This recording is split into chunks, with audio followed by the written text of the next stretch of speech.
Hello, everybody. How we doing today? Hope everyone is doing well on this fine Saturday evening. Who we got today? Let's see. Maddie, hi. Zol, hello.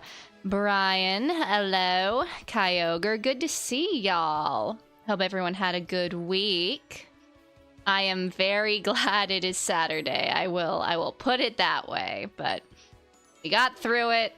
It's the weekend. Everything's gonna be great. We are back with more Antebellum Lockdown, which I am very excited about. I very much love this motive, so I'm excited to see how this day plays out. All that fun stuff. Little bit of a minor recap, I suppose. The first day of the motive happened. It was truths and dares, and Shinku, like the little bitch boy he is, did not complete his dare, so he got exposed for being a self-shipper. A few other people's secrets got out, nothing too crazy, but we helped, like, Maiko do her dare. Taka dunked his hand in a pot of boiling water, so, you know, typical Taka behavior. Takiko and Asuga got married. Yeah, that's the big things that I can think of. And now we're on day 2. Shinku's dare was to treat Takiko like his dead sister the whole time. And otherwise it's gonna be exposed that he, like, bullied people for their fanfics. Don't forget, oh yes, there was Yuri. There was certainly Yuri, and his day 1 dare was to write yaoi, but it never... See, what kills me about that is he did write it. Like, he fully wrote it, and then just, like, never ended up giving it to Zeke, which is even more hilarious. So, yes, they did kiss on the mouth and stuff, which was crazy. I think Ismini learned something about herself that day, but any hoodles, I think we can go ahead and hop right in if y'all are good with that. So let's go ahead and scoot over.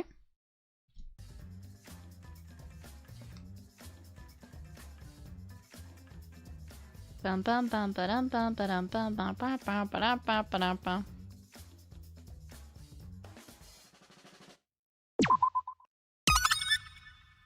Alright, what were we even... Loki, what were we trying to do? I don't remember what the quest was. Don't worry, if I go the wrong way, Shinku will probably yell at me and be like, we can't go there. Hey, what's up? Little froggies, very cute. Like, you're not really mama. Ah, great googly moogly! Oh, we're looking for books. Okay, that's what it was. But it involves frogs somehow? Yes, it's very important. Honestly, so important I might have to stay here taking care of them for a few more hours. What a shame. Yeah, I'm sure, Taka. Unfortunately, I am quite fond of Taka after this chapter. He really grew on me. You can gain so much fondness for me if you're just, like, funny and an entertaining character. Yeah, I'm sure that must suck for you. But sacrifices have to be made for the greater good of everyone here. We'll get us all out pronto, one froggy snack at a time. Well, you have fun with that. We're gonna keep looking for these books.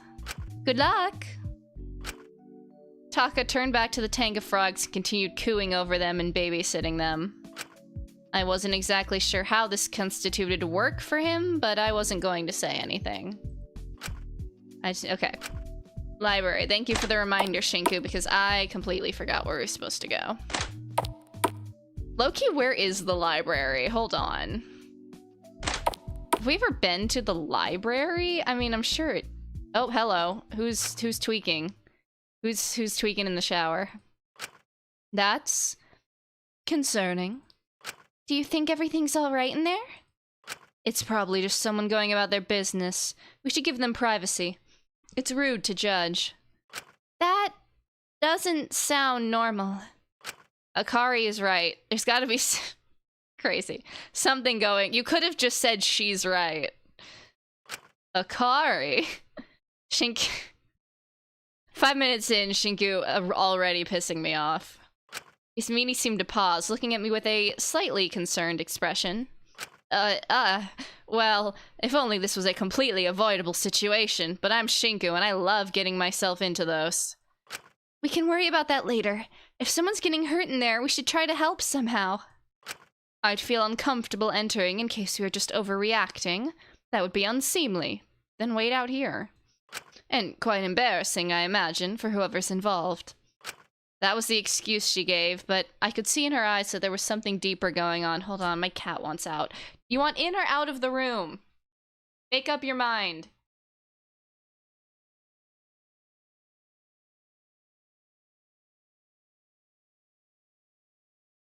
Okay, she's out. All right. Her showers had become briefer recently. It was clear the room acted as a reminder to her about what Dracul had done. Fair enough. You two are free to investigate. I'll just meet you in the library, alright? Alright, stay safe. You too, just get me if you need help. Ismini quickly stepped off down the hall, leaving me and Takiko by the entrance to the shower block. I'm surprised he doesn't call her Akari in his internal monologue. Let's go inside. I don't want to waste any time. Right. I said that, but my legs made no effort to move. Takiko seemed to notice my hesitation pretty quickly. Nah, it's only day 2. They wouldn't do it on day 2. Of the motive, I mean. Shinku. Hey. I'm here if you need, alright? It's my job, after all. I suppose Ismini wasn't the only one affected. I'll be fine. Famous last words, but okay. God, I wish, actually. Are you sure? Of course, Akari. Let's go inside. I don't want anyone else getting hurt. Takiko nodded, and the two of us entered the shower block. It's so dark in here. The light isn't even on. Ooh, we get voiced. That's how you know shit's about to go down. Despite the noise clearly coming from here, the room appeared to be entirely empty. We both carefully took a few steps in. Hello? Hello? Is everything okay? No answer.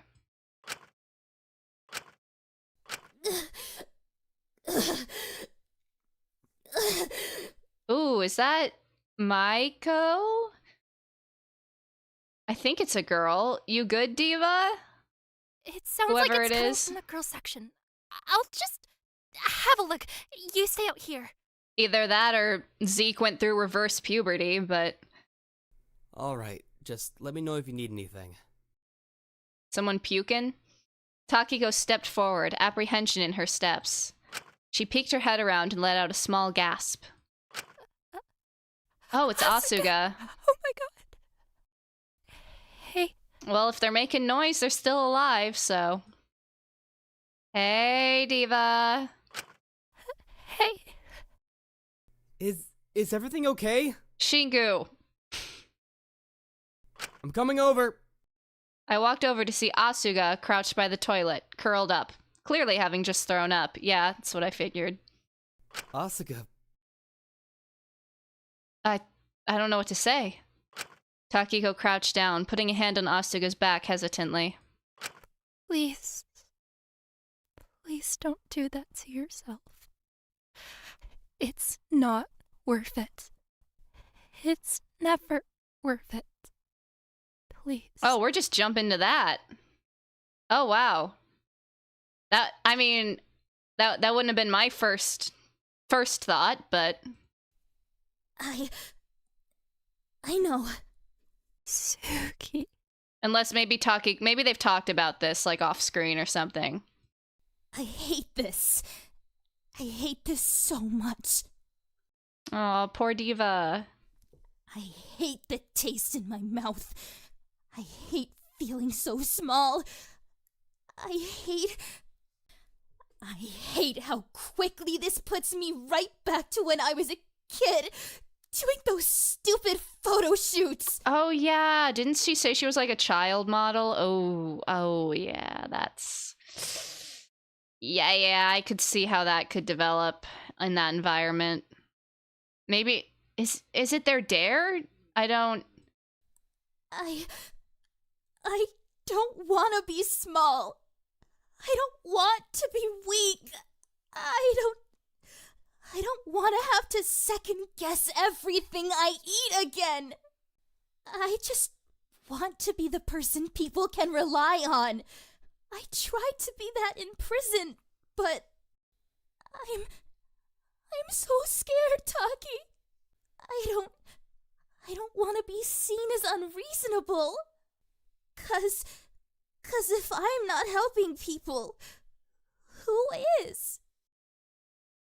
I mean, and if that's how she feels, then I see why she and Takiko have a relationship, because that's like Takiko's whole shtick is support people. I'm here for you. So, Sugi, you don't have to carry that burden alone. straight bars. Also take your own advice, Queen, but You always say yeah, that. that's what same When you brain. do, it always means just taking it on yourself. It's always all or nothing with you. And you're always so quiet about it. You never stand up for yourself. Yeah, I wonder why. Maybe it's because the last time she did, you were like you completely disregarded her. And we're like, "Oh, it's a dare. I get it. You don't really mean any of that stuff that you just said." Maybe Or that's when why. you do, it's always way too late, and it just explodes out. I don't know what I'm doing. I don't want to make things harder for anyone here, but I don't want to betray what I think is right and wrong. I hate being this biased. I hate wanting to forgive him. I hate all of these decisions. All this pretending I don't know how miserable you are so we can just keep going the way things were. Shinku. Sorry, something in my throat. All this acting dumb. All this she's probably just not hungry. It's just for her dare. I just want everyone to be okay. Man, I was hoping for the best, but as Asuga said that, Takiko almost immediately pulled them into a hug. Asuga seemed stunned at first, but leaned against her.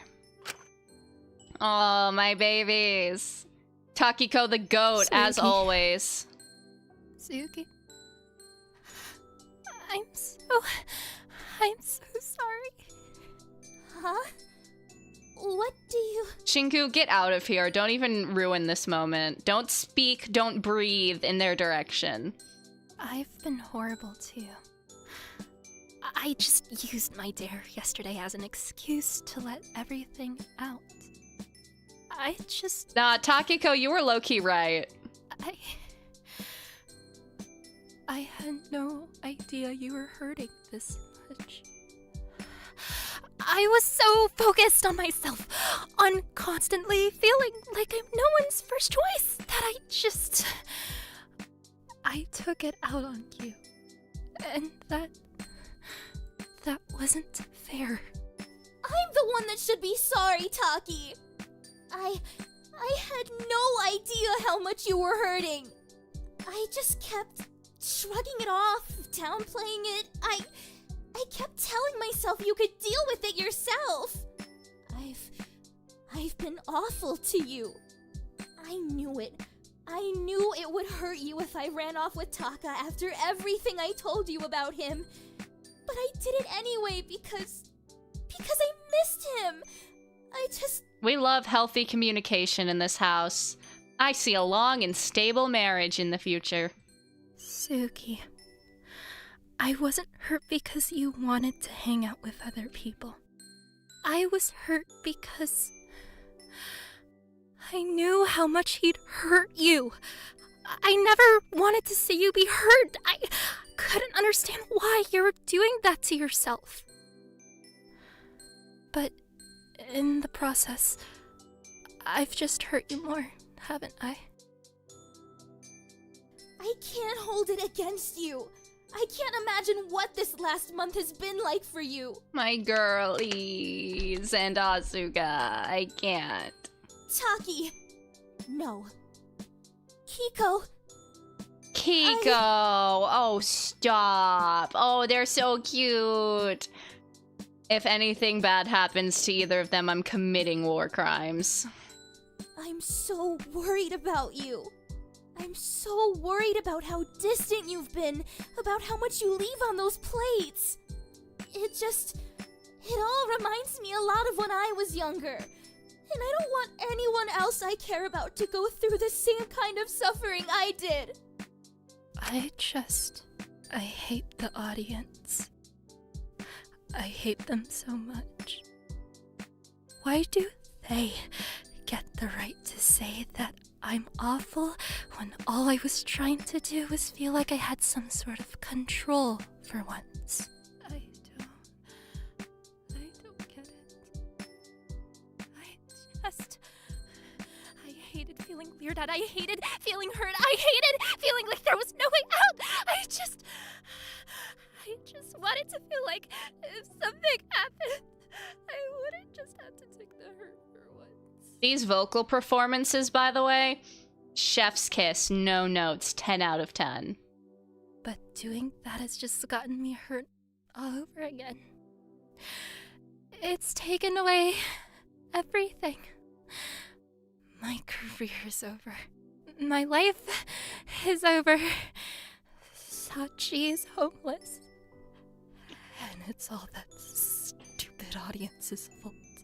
But if no one here was going to care about me, if I was going to be second place to everyone, or just someone to use as a cheap replacement for a person they care more about. Shingu. Wow, sorry, I must be coming down with Shingu something. It's even more stupid. I wanted the audience to like me. And it was really the only thing I had control of. My body, that is. It's the only thing I have left that's entirely mine. Everything else is commercialized. Perfectly controlled by my agency. Manufactured. Malleable based on what's needed in the moment. Or taken away from me by this stupid person. I thought if I just lost a few more pounds, if I just looked smaller, weaker, if they could see how much I was hurting, Oh. Maybe some of them would spare me some pity. Maybe some of them would care. Maybe some of them would love me. Maybe some of them would see how close I am to my breaking point. Ooh, I don't like the implications of that last one, but... Kiko. Oh, Kiko. But we don't have time to unpack all that. You have no idea. You don't need the approval of some stupid strangers you've never met. I love you so much, Kiko. The besties I haven't connected ever. with a friend on this level in so long. I want you to be okay. You deserve to be okay. We deserve to be okay. It is not looking good for Asuga, you guys. They have a connection to Taka, they have a connection to Takiko. If they die, it's gonna absolutely raise hell from both of them. None of us deserve to be here. I don't know, dog. Have you met Shinku? I'm only half kidding. This world is cruel and hard, and maybe it's not made for people like us. But we can live in spite of it all. we can make our own corner of the world where we can finally just relax and be ourselves. And I promise, when you're able to be yourself, I won't see you as any cheap copy or fill-in for anyone. I'll just see you as you. And you'll be the most beautiful person in the world. Oh, stop. I can't wait to meet you. Suki. The two leaned against each other, staying close and holding one another like they were the last people left alive on Earth. Oh, that's so cute. Stop. I love them. I felt like a fool. You are! You are! You are! I will tattoo it across your forehead and blare it in an alarm on one of those giant neon signs. I had no idea how much either of them had been struggling. Oh, really? Oh, really? I'm sorry. I'm gonna start crashing out at every stupid thing out of this man's mouth. I took a step back, leaving the two of them in their moment. I didn't want to make things any worse, thank God. This didn't seem like it involved me, but I realized that, in part, I'd been contributing to all this. Wow, rare moment of self-awareness. There was no way I could continue my dare in good faith after seeing that. I couldn't make Takiko's suffering worse. That's just what the game wanted. Rare Shinku W? I waited for a little bit in the communal area in case either of them needed my help. After a while, I was quietly approached by Takiko. Is everything okay? Is Asuga... They'll be doing better soon. I think they're just going to need a bit. I'm going to stay here with them, if that's okay. You can go meet up with Ismini. Don't worry. Are you sure? I don't mind staying if either of you need my help. Takiko nodded slightly, her voice quiet. Alright, I trust you. But, one last thing. I'm sorry, Takiko. Huh? Shinku, you're... I know. I don't care. I don't want to make you feel any worse than you currently are. That wouldn't be fair on you. Or Akari. Rare Shinku W. Takiko looked me up and down as if she was trying to assess just how genuine I was. Queen behavior, mind you. Before looking up at me with a small smile. Thank you. I should also apologize to you. Huh? I admit, I was only really following you around today because I thought I could do my dare on you, but I don't think I can now. Not to anyone. Not after my chat with Sugi. I can't do that to anyone. But, Takiko, that means your truth. I know. But that's okay. My career's over if I get out of here anyway. You probably think it's deserved, but I'm just very used to trying to appeal to people who don't really care about me. And that's pretty silly to keep doing, huh? So, let whatever they want get out about me. Let people hate me. Let's see just how shallow and narrow-minded everyone is. If that's what you're happy doing, don't let me stop you. Just take care, okay? You two stay safe. I don't want you getting hurt. You too. I just hope Takio's in. I'm gonna crash out. Don't even. I stepped out of the shower block, leaving the two of them to each other's company. I knew deep down I wasn't always a good again, rare moment of self-awareness, but my own flaws are becoming harder to ignore. Shinku. Okay, chat. How long do we think this is gonna last? How long do we think this rare moment of reflection and self-awareness on our chud protagonist is going to last? At some point, I needed to stop doing things to try and rectify past mistakes and start doing things for their own sake. Okay. I love to see that. But trying to fix things felt easier than living with the reality of what I'd done. I was snapped out of my thoughts almost as soon as I left. Ismini quickly rushed up to me when she saw me in a panic. You mean? Shinku, you have to come quickly. Hold on! Okay, way to interrupt me, dude. No, I'm kidding. Is everything okay? No time to explain. It's Maiko. We need to help her. She's in the infirmary. Maiko? What? Just come, quickly. End of daily life, an hour max. 11 minutes. Oh, 1.5 minutes, I can't read. We rushed to the infirmary as quickly as we could. We rushed into the infirmary. I noticed Maiko on, oh no, on one of the beds, looking ashamed. Her sleeve was rolled up and there was small plaster on it. Okay, possible trigger warning, maybe, if this is going where I think it might be. Dear. Are you doing any better? Has it stopped bleeding? Oh. I think, yeah. Maiko. What happened? Are you okay? I'm sorry, Shishi. I know I pinky promised I wouldn't need to help. You really don't need to help. I don't want to be a bother. It's nothing serious. Ismini seemed pretty panicked. Really, I'm fine. It was just a little scratch. You were carving a Y into your skin. Oh. Did she have to carve Yui? That's actually, like, fucked up. What? I didn't go through with it, I swear.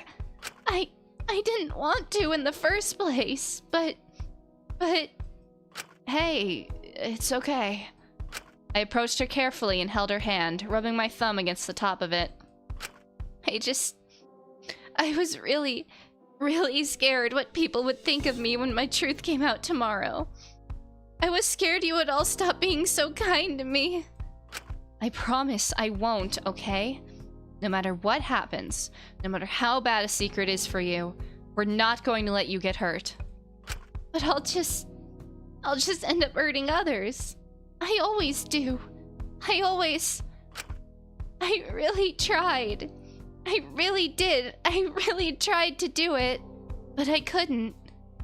I only got one letter deep when Ismini found me crying. I'm such a failure. Don't say that. Huh? You're not a failure for doing something the game told you to do, and you're definitely not a failure for not being able to fully go through with it. I'm just glad you're okay. You really did give me a scare, my goodness. I'm just glad I patched you up when I did. Was it serious? Not really. This stuff is touchy for me.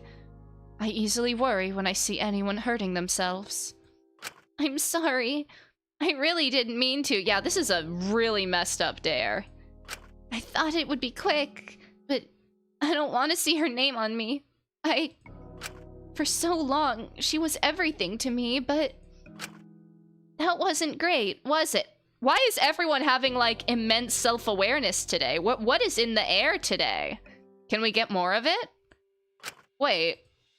I based so much of my self-worth on her for so long. It wasn't fair on her.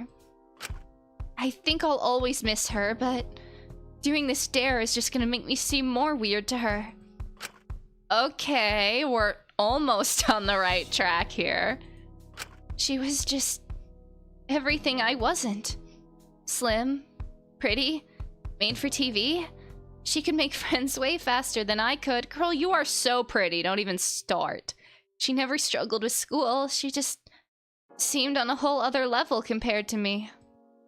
I guess by putting her on so high a pedestal and convincing myself that I was nothing compared to her, I made her less and less of a person to me. More and more of an icon. Maybe that's why I felt so comfortable doing what I did to her. I stopped seeing her as human.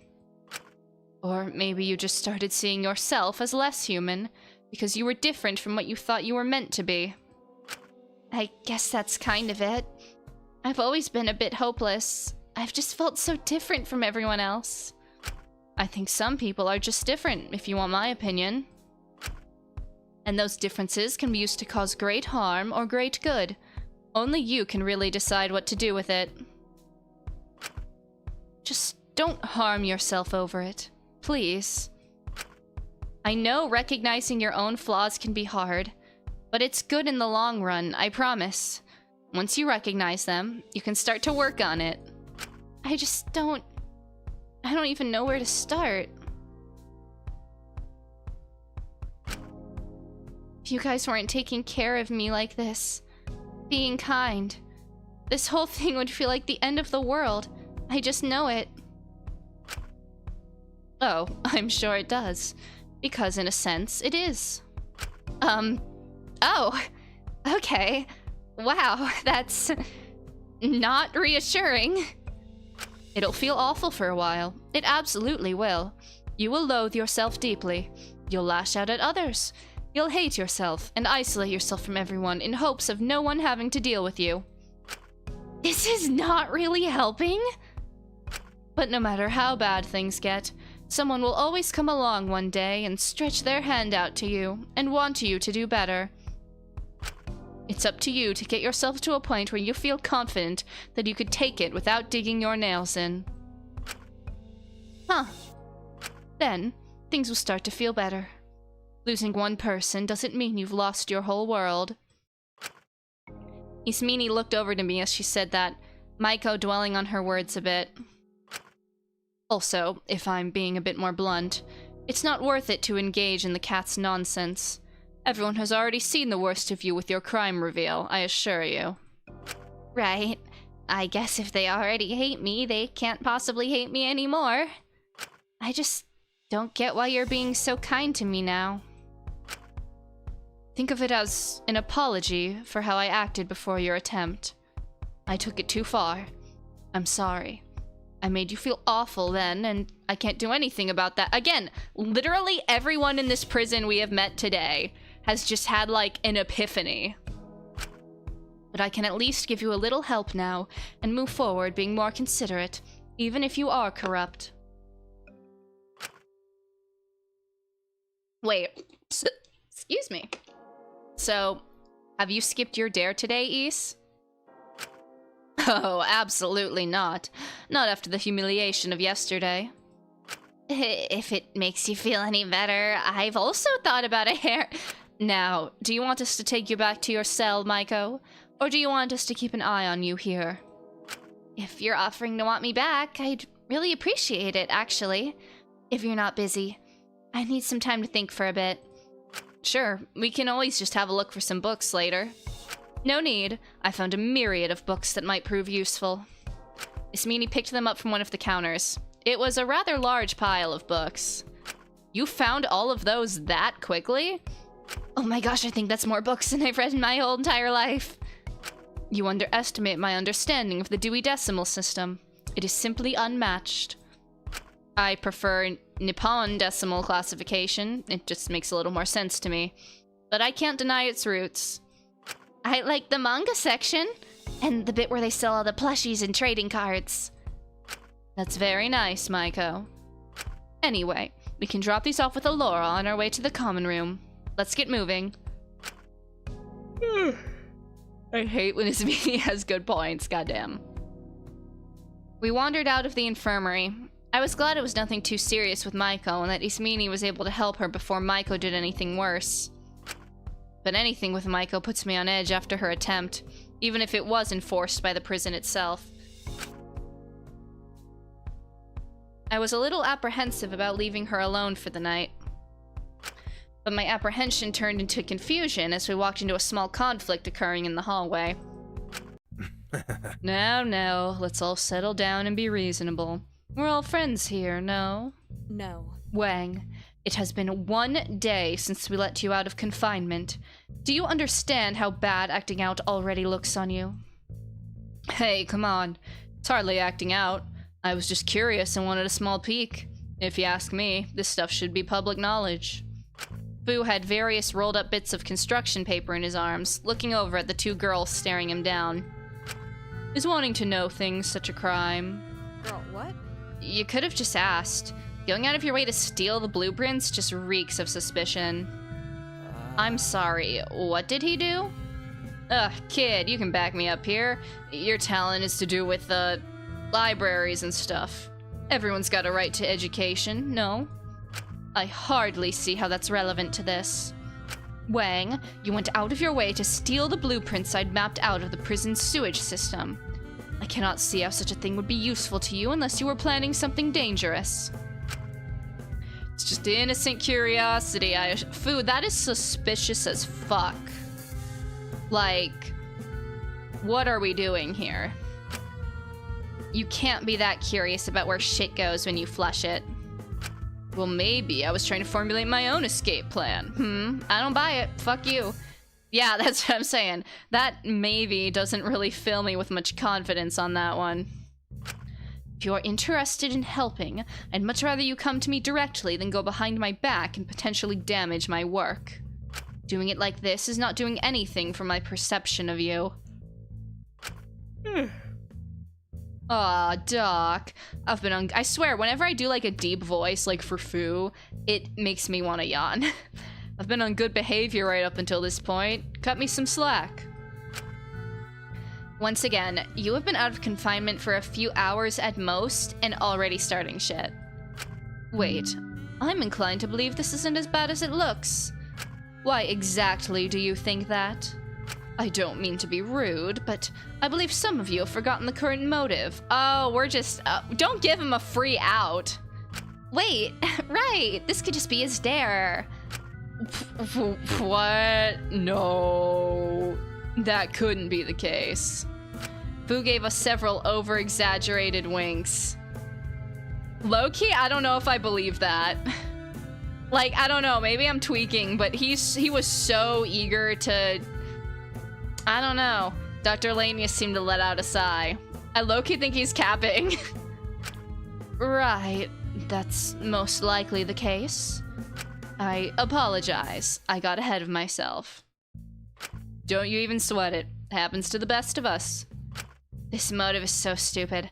I know we can't say our dares, but there's so many ways around that rule, it might as well not exist. I'll let it slide this time, considering the circumstances. Just please give me back the blueprints. They're all yours. Fu raised his hands up and let the blueprints drop to the floor. What a bastard. Leaving us to pick them up. Dr. Lanius let out another exasperated sigh at the sight of them on the ground. I owe you one, Toots. The businessman then walked over to Maiko, pushed away her fringe, oh my god, a little bit, and gave her a small kiss on the forehead. That's crazy. Uh-huh? She seemed to practically short-circuit at that.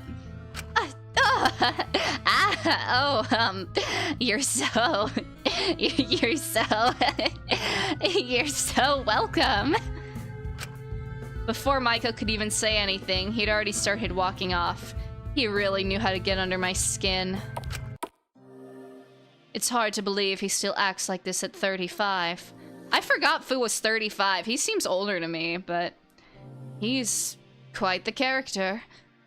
Something about this just doesn't quite... You and me both, Diva! Doesn't quite sit right with me, though. I'll get him back to his cell for the rest of the night and have someone watch him this time. I'll let him out again tomorrow, but I'd rather him not be wandering around at night, at least. Yeah, that seems sensible. Oh, right. Alora, here are the books you asked Takahiro to get. Ismini wandered over to her and plopped down the rather large stack of books in her arms, which seemed to throw Dr. Lanius off balance a little. She had trouble holding them all. Oh, wow, that's quite a few. I wanted to be thorough. That I can see. I'm going to take these back to the lab. Chattel, can you pick up the blueprints and take them there too? Thank you. You're the boss.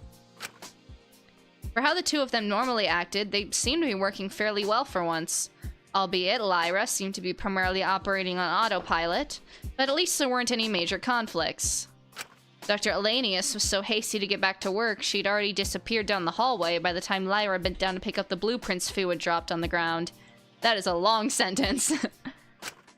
As she did, a small bottle of pills clattered out of her pocket. Shit.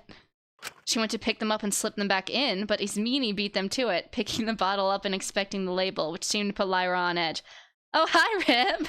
I was gonna make him 40, but in the planning stages, my friend said the fanging community wasn't ready for that. No, we were robbed. Genuinely robbed. So tragic, but great to see you. Hope you're doing well. Hey, give that back. What is this? Just some painkillers. It's no chattel. Who on earth gave you these? I know very well you can't access any of this nonsense yourself. Hey, I know you like to be harsh, but you should let her have ibuprofen if she...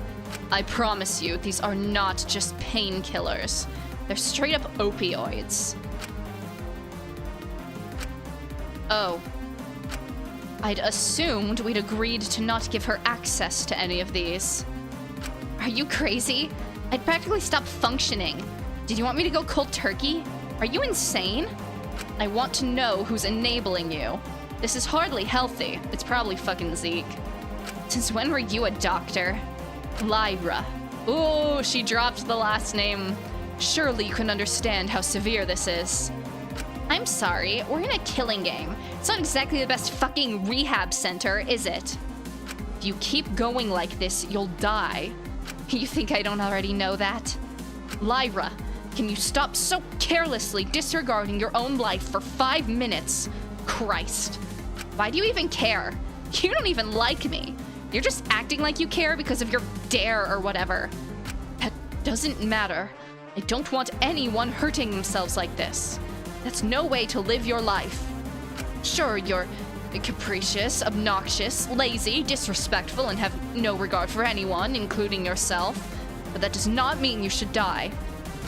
No one deserves to feel small, like they have no choice, like they have no other option. That includes you. And it's frustrating how you keep running around and destroying yourself and others because you've just decided that's the way you are. It's cowardly to lie to yourself, to act like there's no other way because you're scared of change. Stop this nonsense, Lyra. You're just making excuses to stay in your misery.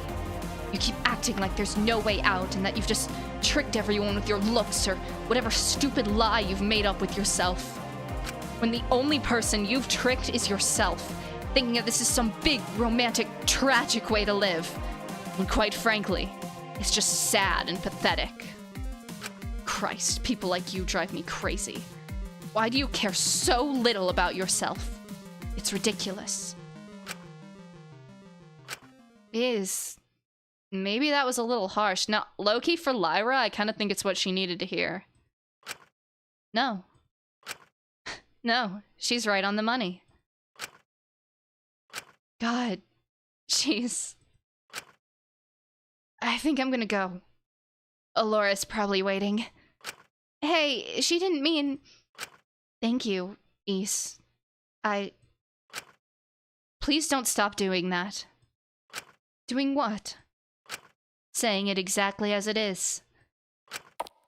And once again, in that moment, Lyra seemed very small as she looked at Ismini with unreadable eyes.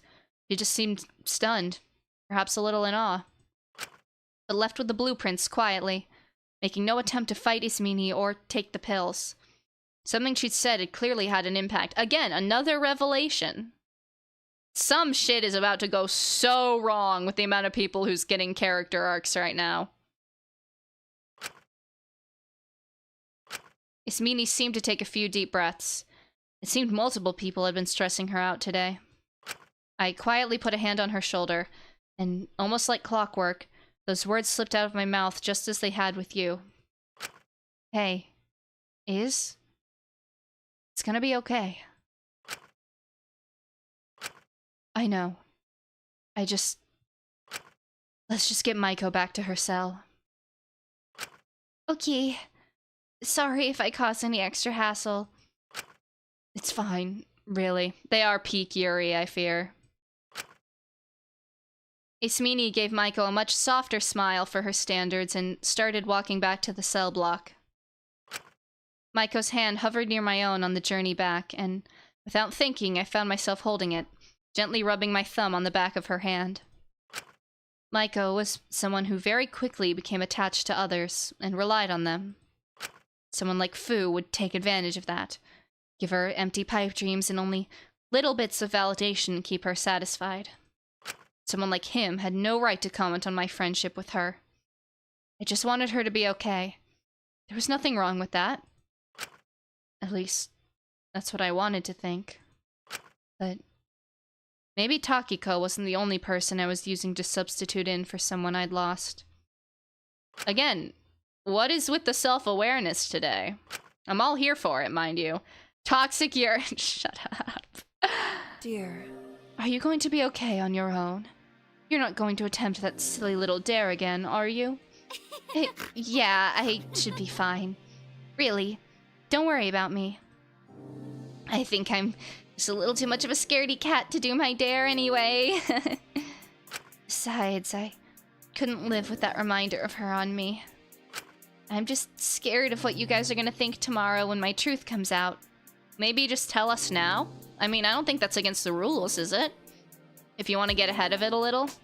Of course. Hey, no matter what it is, we'll talk through it and try to understand, okay? Okay, if you promise. I promise. Dr. Elenius will make sure of it. Alright, well, if you're sure. Thank you for helping me. Really, you guys keep being so nice to me. I'm really not used to this. I don't know what I'm gonna do when it eventually ends. Sorry, I'm thinking out loud. Sorry. I'll stop bothering you and head to my cell now. Thank you once again. Really. Maiko smiled and headed into her cell, leaving me and Ismini standing in the hallway. When it was just the two of us, Ismini seemed to decompress a little bit, a certain weight leaving her shoulders. A certain weakness returning to her. Christ. You okay?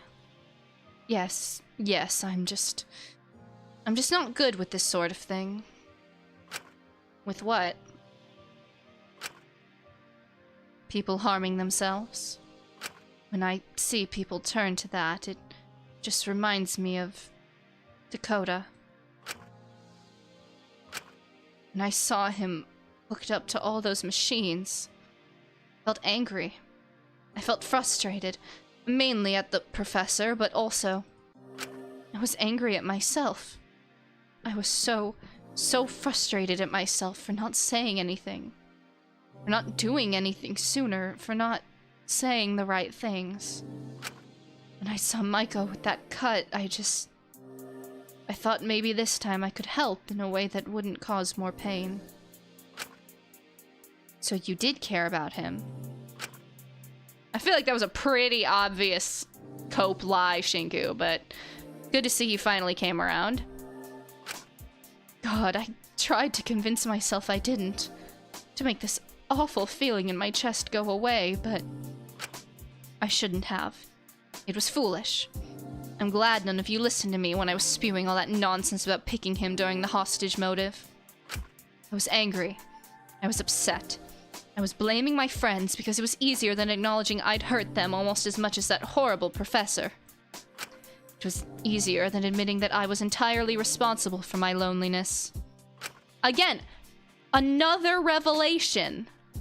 Literally everyone but like Alora and Fu that we have run into today has like had a come to Jesus moment about themselves. But I've realized you can't stay in your own fantasies, in your own narratives you construct to make the truth more palatable. Reality, well, often harsh and hard to stomach. It's all we have to live with. If you start rejecting it, then... Ismini looked away. Well, we've both seen what can happen. You see her as your second chance, don't you? Huh? Don't act oblivious. Everyone sees how you look at her. Like you're looking for someone else in her smile. You look at her like you're staring at a ghost. I don't want the same thing to happen again. Let it happen once more. I couldn't live with myself.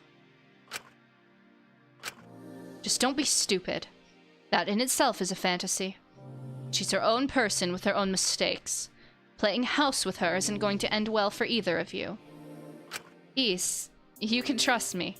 I promise. I'm not stupid.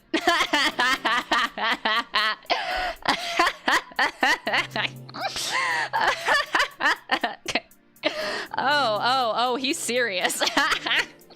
He means it too. Ooh, sorry that. I can't. Ooh, sorry, not to ruin a very well-written sentimental moment, but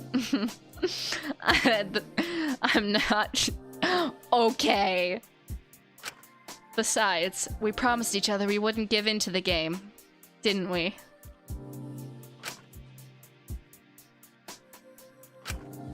I suppose you're just making sure she doesn't harm herself. That I can't fault you for, sorry. Anyway, I'm rather fatigued. If you don't mind me, I'm going to excuse myself for a while. Take care, Reese. I'll see you later. I watched Yasmini leave and returned to my own cell soon after for some downtime. My own dare today was a lost cause, so didn't really have much to do for the rest of the day. Suppose I could try— okay, free time! Yippee! Let's save, because in case I fuck up the free time. Oh, hello. My VTube studio. Hello? Okay, that's working. Oh, hello.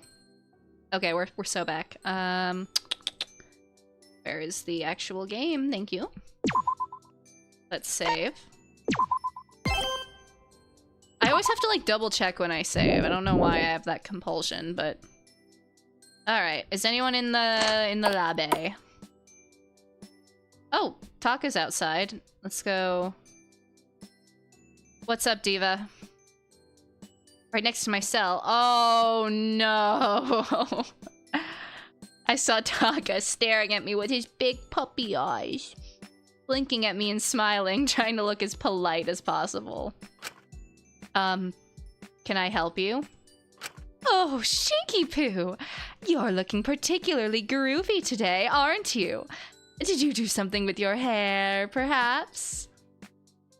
My goodness! That's the type of face that would do numbers on TV. Just one look and I could swoon. I really could. What do you want? What? Who said I wanted anything? I was just admiring the lovely scenery. How long have you been standing outside my cell? Only about half an hour or so, but it's for a good reason. And that would be? Oh, well, I was oh shit, wait, what'd he say? If someone as wonderful as you could do something. So you do want something. Oh, come now, Shinku. It's something that'll help everyone. That's a Takahiro truth. When I was in Sugi's cell tending to our slippy little children, they brought up how the girls had a sleepover recently. Yeah. And I was shocked. Shocked, I tell you. I've never even had one sleepover. And apparently Takiko and Suki have been having them constantly since we got— are you gonna have a boys' sleepover? Oh, God. And now they're having a group one? That means there are at least 6 people here now who have had more sleepovers than I ever have. I must catch up. And it's got me thinking, oh, this is gonna be great. Oh, I can't wait for this. Shinku, you have to help him. What if, perhaps, us boys had a sleepover? That way, everyone will have had a sleepover and no one will be above anyone. That way it's fair, no? And Sugi loves fairness. With just us 4? Isn't that too small? I prefer to think of it as intimate. Someone will die at that sleepover. They're gonna, like, play a drinking game or something, and someone is going to get alcohol poisoning. Knowing fucking Fu. I like how his arm is still red, too. It's a nice attention to detail. You want to try and convince someone like Ezekiel to have an, and I quote, intimate sleepover with the boys. Nah, you just gotta frame it right. Yes. Sorry, I read ahead a little. Yes, what's the problem? He loves men. Right. Even if we were able to get Ezekiel on board, how on earth would Fu be convinced? Again, framing. Well, you see, he won't. That's understandable. I doubt you want to have a sleepover with someone who nearly stabbed you. Oh, no. It's not a proper boy sleepover unless all of us are there. And perhaps if I can show him the Taka hero charm, then he won't try any of that again. Who wouldn't be convinced by my natural charisma and winning smile? I'm willing to forgive and forget, so he should be willing to have one little sleepover. I don't really know if inviting a 35-year-old man to a boys' sleepover would really keep the atmosphere the same, but I wasn't gonna burst his bubble. Okay, but how on earth do we get Fu to join? Well,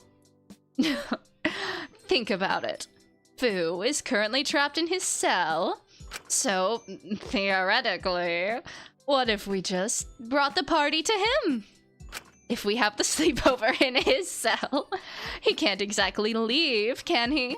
And that way, Laura won't complain we took him out of his cell unnecessarily. I really don't know how he'd feel about that. This seems like a terrible idea. No, Shingo, shut the fuck up. This sounds absolutely hilarious. It does sound like a terrible idea, you're right, but I have to see it happen. Psh, you never know until you try, Shinku. Besides, all of us guys have been so divided since Mint died. Ooh. You know that feeling in a visual novel when you feel like you just chose the wrong dialogue option? That's what I feel like Taka just did. It's kind of bumming me. I can't get through his dialogue. I cannot get through it. It's kind of bumming me out, TBH. I don't know, I'm just worried that all the conflict is gonna bubble over into something no good.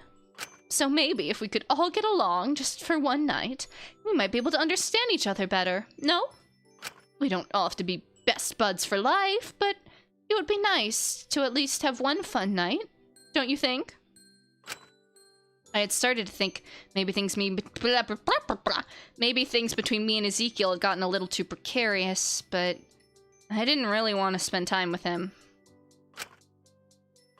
Still, looking at Taka's sad little face, how could you say no to a face like his? Fine, I'll consider it. Really?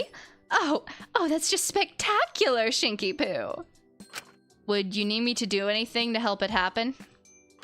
Well, in truth, I haven't even brought it up to Zeke. If you could convince him to come, we could make it a proper sleepover. You want me to convince him? I'm sure you can do it. Even if you have to tell a little white lie or 5, it'll be for a good cause in the end. Alright, I'll think about it and give it my best shot. Oh, that's just superb. Just report back to me when you're done and we can get the show on the road. Love you to bits, Shinky Poo. Mwah. If I want that sleepover to happen, I should probably try and convince Ezekiel to join, even if that seems impossible to do. Alright, well, we're gonna save, because knowing Zeke, there are probably absolutely... Oh, shit, wrong room. A ton of dialogue options. Is he in his cell? Yeah, let's check there first. Zeke! Yeah, nope. Yeah, balancing, like, lightheartedness and seriousness is kind of difficult. If you have too much of one... Oh, hi, Zeke. I gotta go on a little tangent first, King, but, I feel like if everything is, like, light, then the deaths aren't gonna have a ton of impact, but if it's just dark and depressing and sad all the time, you kind of get acclimated to it and adjust to the depression and numbness to the point where it's like... I feel like the sad stuff, it's just like, oh, another sad thing, you know? I'm not articulating it very well, but y'all know what I mean. Balance is important, as is tone. And I think that this game does it well, is my point. I think for the most part, the balance is pretty nice, for the most part. I would say it leans... I don't know if that's true, actually. I was gonna say it leans one way, but now that I'm thinking about it, I don't necessarily... I think it's pretty even split. Zol, thank you for the 2. I'm gonna pick up some... I can't read. I'm gonna pick up some food, so have a good stream. Thank you so much. Enjoy your food. Alright, Shinku. Lock in. You got this. I still wasn't entirely sure how I was meant to convince Ezekiel that the sleepover was a good idea, but I had to try for Taka. So, what? You have something to say? You're just gonna keep standing there like a teenage girl trying to ask for an autograph. Well, I have a proposal for you. He narrowed his eyes, crossing his arms. And what would that be? Taka wants to, have a sleepover with just us boys tonight. Have some proper guy time. He wanted to know if you'd like to come. Guy time with the 4 of us? Yeah, he says it would be nice. I can think of nothing more exciting than hanging out with some hypocritical dweeb, a middle-aged stab-happy burnout, and Taka. Really? No. I could literally think of nothing worse. Sure, I'd love to have some guy time, but with you lot, what's the fucking point? You just make me pissed. Boo is acting all fake and buddy-buddy recently just to get out of his cell, and Taka is... Taka. Even if I wanted to go, putting all 4 of us in a room together is just asking for trouble, ain't it? Blah blah. None of us are exactly pals. But maybe we could be. Just continuing to fight like this is gonna do no one any good. Well, I don't want to be buddy-buddy with you. Morning Mint's goddamn killer ain't gonna do anyone any good, yet you still do it anyway. Wait, Zeke... Just hear me out on this one, okay? Bribe, lie, or suck up to him. Okay. Lying is a terrible idea. That's gonna blow up in our face. We are not lying. Bribing might work, but I feel like appealing to his ego is what Lyra said to do when we were writing the fanfic. So we're gonna take her advice. I'm gonna trust in my queen Lyra and suck up to him. We saved beforehand, so if this goes horrendously... I really want you there. Huh? Oh god. Okay, just... Commit, Shinku. It's for Taka. Ever since my first dare... Well... I don't know. I think I understand you a lot more. It's made me realize that, even if you don't particularly like me, I think we're a lot more similar than you think. In what way? Oh, well, huh.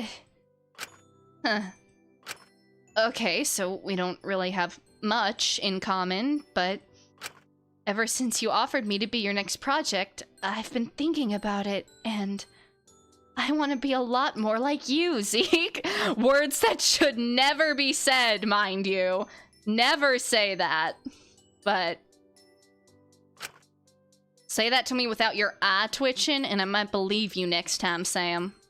You can suck my dick all you like. I ain't going to your stupid sleepover. And for the record, that was only because of the dare. I ain't doing that project shit ever again. Especially not with you. Alright, that didn't work. Oh, I get to try again? Okay. Wait, we get to try again. Oh, I have to go all the way through it, though. Okay, hold on. La la la. Okay. See, I don't think lying's gonna work, but I think it'd be really funny. So... I low-key want to see all the options. I feel like bribing might work. So I want to... Let's lie, just to see what happens. It's not really a sleepover. Taka just wanted to get us all together to try and interrogate Fu to learn if he's planning anything. Because if there's one thing we know about Shinku, it's that he's a great liar. An interrogation led by Taka. Yes, is there a problem with that? It's your suicide. You have your fun with that. I ain't gonna have anything to... Yeah, I figured that wouldn't work. Okay. Alright, we're bribing. Like, I thought bribing might work. Alright. There'll be, cheap beer and chips available. And you didn't lead with that? Can't you get those anyway? It's not like they're locked up. I didn't think it'd be relevant. Of course it is. Guy time without that shit is just lame as hell. Nothing better than cracking open a cheap cold one with the boys. Oh, really takes me back. Sometimes one of the guys in our dorm, Chris, he'd sneak us beers he'd get from one of the staff members. When he was caught, he was beaten half to death. It looked like he'd been burnt with how severe the bruises were on his arm. We joked about it for days on end. Good times. What? Well, I hope there won't be anyone getting beat up at the sleepover? Depends on how good the chips are. Wait, so you'll come? Fuck it, why not? Not like I got much other shit going on. I'll just have to tell Lai she's got the room to herself for the night. Been a while since I've been able to just stay up chatting to the boys. Maybe it'll feel nostalgic or some shit. But don't get it twisted, Sam. I ain't doing this because I like you or any of the others. I'm just bored, got it? Got it. I'll let Taka know you'll be coming. Cool. Yippee, yippee, we did it! And we only had to listen through one mildly traumatizing story to get there. Oh, Taka! Guess what? Oh, I forgot if I click somewhere it... Right, I got Zeke on board, but we might need to get some chips and beer. You actually got him on board? My goodness, Shinky Poo! I shouldn't have doubted you for one moment. Big round of applause to you. Thanks? I'm sure this will be a night to remember. Stay tuned, Shinku. I'll get everything set up to the best of my abilities, and we'll be good to go. Although I will need you to help me with most of the setup, since, you know, I don't particularly feel like being shocked today. The only shock I want is to see the look on Fu's face when he realizes he tried to stab someone as charming and swoonalicious as me. Oh, Taka. I think you're the one in for a shock here, Taka. I helped Taka gather all the things he wanted to have at the sleepover. It became increasingly obvious to me Taka had never really had a sleepover before. Well, yes, he literally said that multiple times, and wasn't sure what they really consisted of, so I tried to guide him where I could. We made our way to Fu's cell with his I was gonna say, why didn't Shinku, like, I'm surprised it didn't come up that Shinku was at the girls' sleepover, but then I realized that event is technically optional, so if you didn't do it and you did this one, it wouldn't make any sense, so. We made our way to Fu's cell with Ezekiel once all the preparations had been made. It makes sense that it didn't come up. Fu protested at first, and Ezekiel seemed to be considering ditching it at a few points. It's an event, give me that CG, I'm waiting for it. But after we got a beer or two in both of them, by the way, I hate beer, I'm sorry, I cannot stomach the taste of it, but good for them. They seemed to settle down and start enjoying it, at least a little. Oh, hello! Oh, Taka's so cute! Isn't this just the best? What fun sleepover activity should we try next? Oh, look at Taka's little face. He's so cute. We gotta unpack this. Okay, so we have Taka sitting incorrectly in a chair. So, yeah, that tracks. We have Shinku looking a little bit like he wants to die. We have Fu looking like the smug bastard he is. And I can't really see Zeke's face with the text box, but what is he doing on the ground by Fu's thigh? Hello? Yeah, I'll bet you like being with men. Anything but truth or dare. But, I don't know, kid. You're the one who barged in here and insisted on doing this. Didn't you plan anything? Well, to be entirely honest, this is my first sleepover. I'm not entirely sure what to do. they drank in chapter 1, and I'm sure, I don't remember if it came up or not, but like Taka has to be the lightest weight that I have ever seen in my life. Seriously? This is your first sleepover? What? Did you not have friends? I mean, I had man. oh, the fish. Man was a fish. Well, to be fair, I really only had sleepovers with Ichi. They were pretty infrequent, but I enjoyed them a lot. Oh, so you do have experience. Tell me, what did you and Ichi do on those little boys' nights? Usually my dad would bring us some kind of snack plate and we'd just play a lot of video games. It was fun. Aw. Sounds lame as hell. If one of you isn't pissed as hell at all the others by the end of the night, it ain't a proper sleepover. Really? That doesn't sound fun to me. Shinku, I thought you had experience. Harmless pranks are just part of the sleepover experience. No? Let's go ding dong ditch people's cells. Yeah, well, if they were harmless, I doubt you'd end the night angry. Ah, come on. It was just some fun with the boys. The usual shit.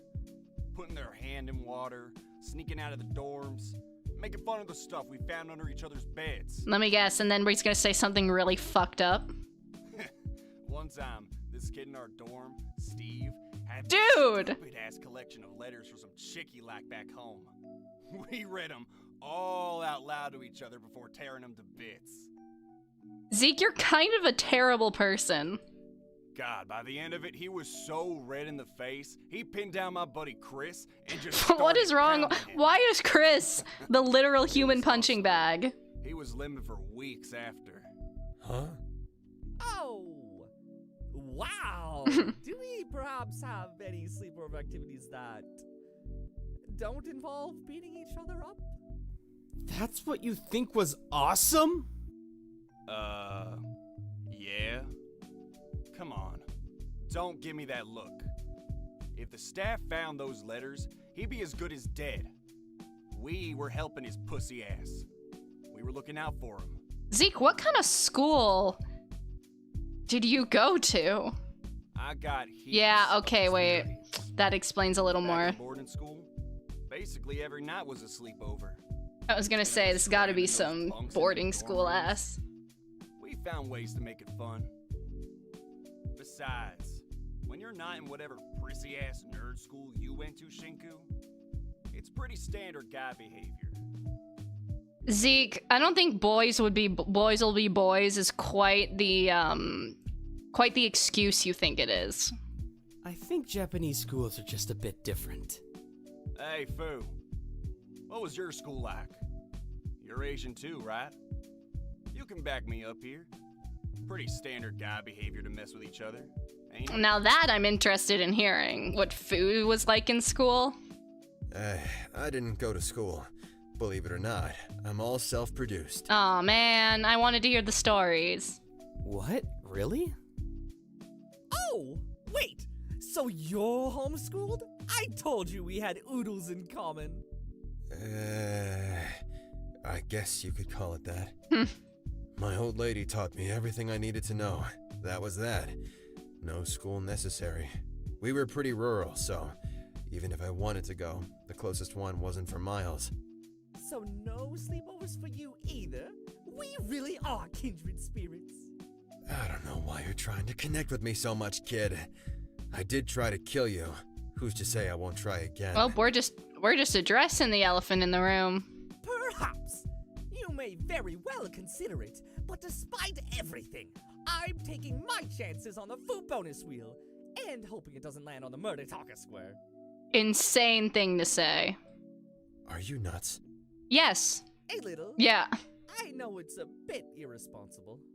But if I want others to give me a second chance after my crime, after my verdict, If I want to show people I can change, then I have to be willing to accept that other people can change as well.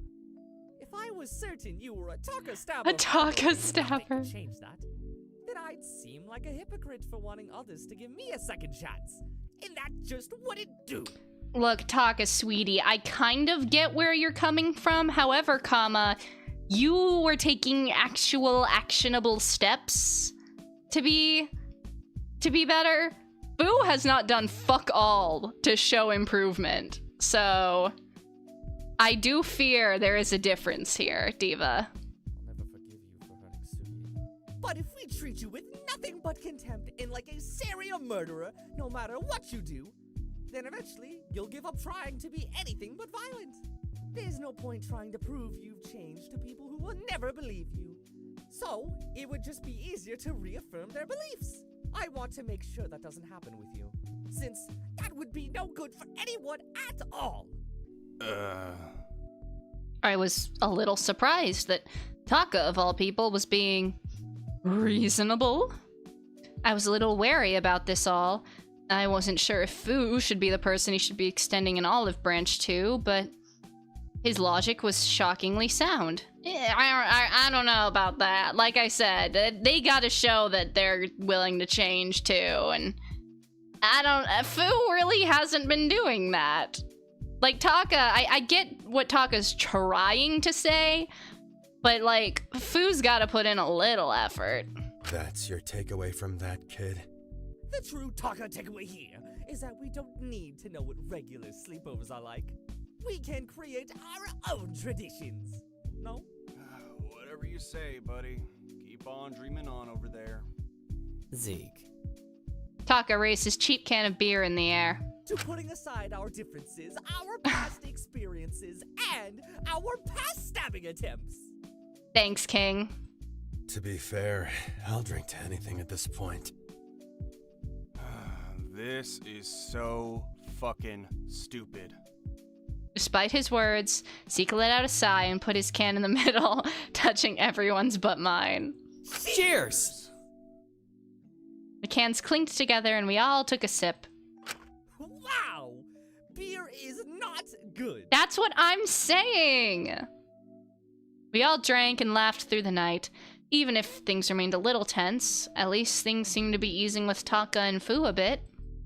Although Ezekiel remained icy towards me the whole night.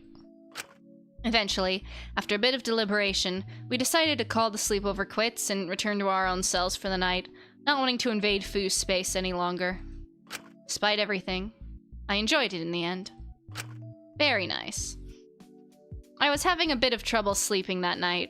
The dares— oh wait, yeah, we get to hear the tea. Ooh, I'm so excited! Would only get more and more extreme from here.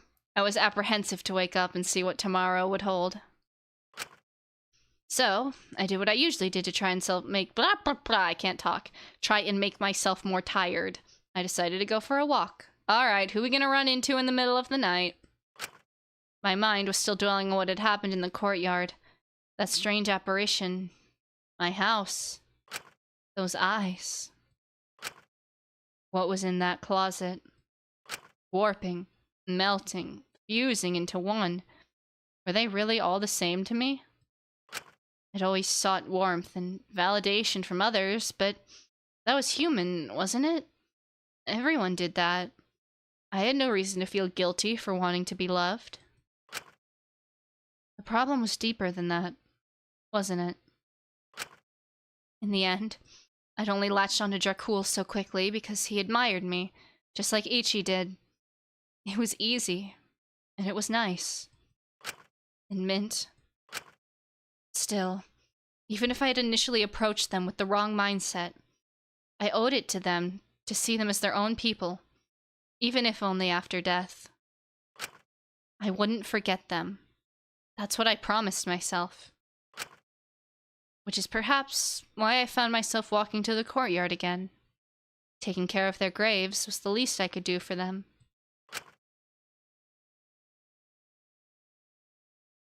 But I paused as I entered, realizing I wasn't alone. Is that Zeke? Oh, stop.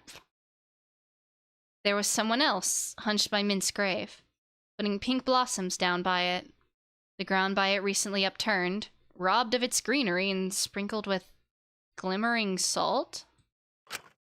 Salt in the soil would stifle the growth of any new plants there. Must have been a dare. Ezekiel looked like he was holding something back. Defile Mint's grave is an absolutely diabolical dare, dude. That's so evil. I hesitated for a moment, lingering by the door. I was unsure what to do. I considered leaving, but before I could... It should have been me. God. Damn it. As messy as it was, he had a family to get back to.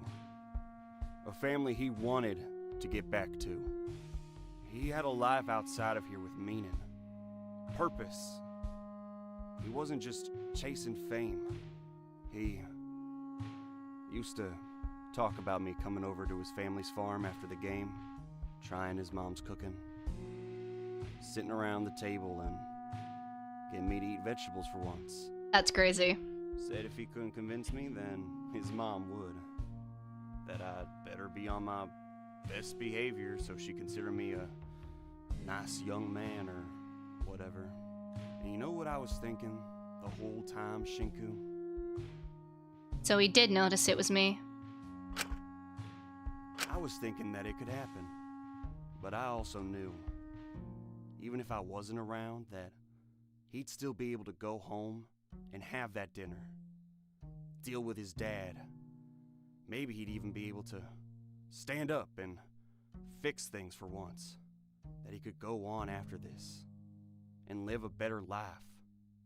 I figured, hey, even if I kicked the bucket, at least it wouldn't be someone like Mint. Someone who's got shit going on out there. I figured a whole lot of stupid shit for someone I'd only met a month prior. I guess it just felt like I'd known him longer. When he died, it really felt like we lost something, you know? Here's Zeke's daily revelation. Who's left? It's just Alora and Fu, I think. I hate that he died a victim. It just made everyone assume he was weak, helpless, that he had no will of his own, that this was inevitable, a sacrifice. I hated how it seemed like I was the only person who actually knew who we'd lost. Everyone else seemed to think he was something he was not. It felt unfair. It pissed me the hell off. Even weeks after, I thought, you know, the feeling would subside, but I just kept on seeing reminders he was gone. I saw that stupid bitter tea he made me by my bedside. His cell got locked off. The courtyard started getting all overgrown. I couldn't stand it. So I tried to at least make things right. So I didn't have to think about it. I started cutting down the courtyard, pushing it back a bit, putting it back to how he left it.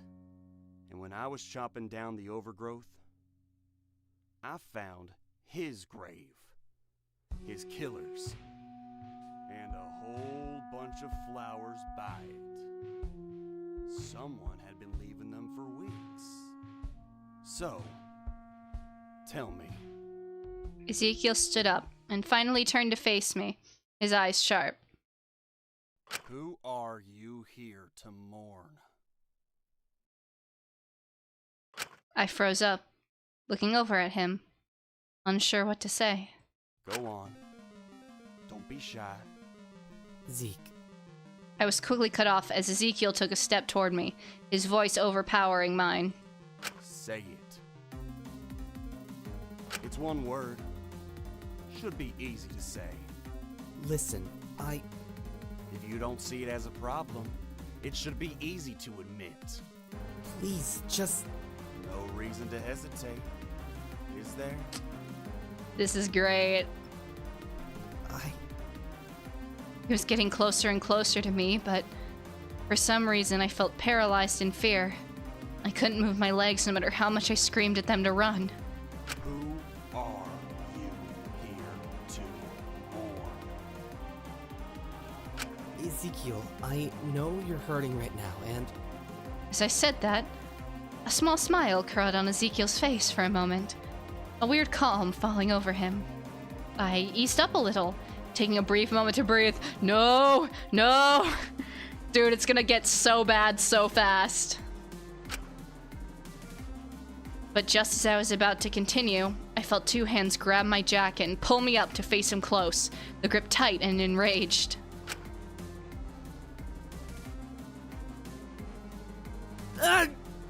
God, you're impressive, Sam.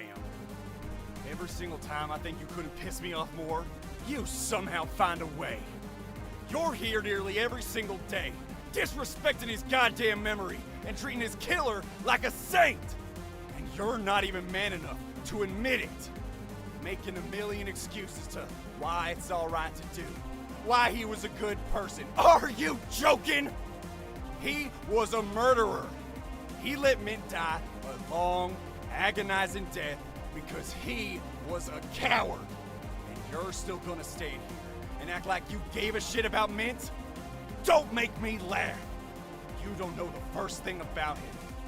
If you're idealizing his killer this much, I don't even want to know what you've warped Mint into being in your mind.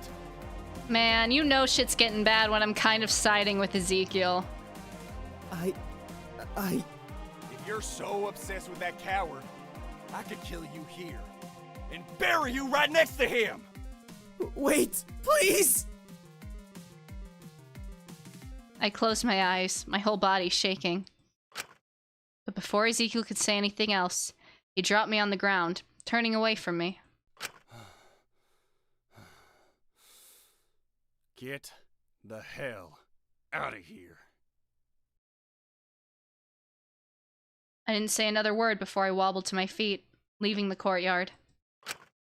I wanted to believe that Ezekiel was just being emotional, violent, and irrational.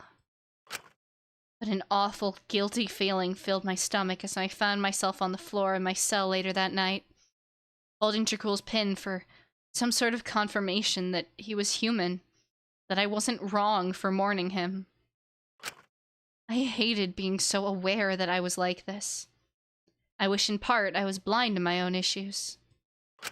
But now that I could see it clearly, I knew I couldn't keep living like this without changing something about how I thought. Me too, commenter. Me too. And clutching my promise of not giving in to the game, the monitor in my cell snapped on like clockwork as midnight hit.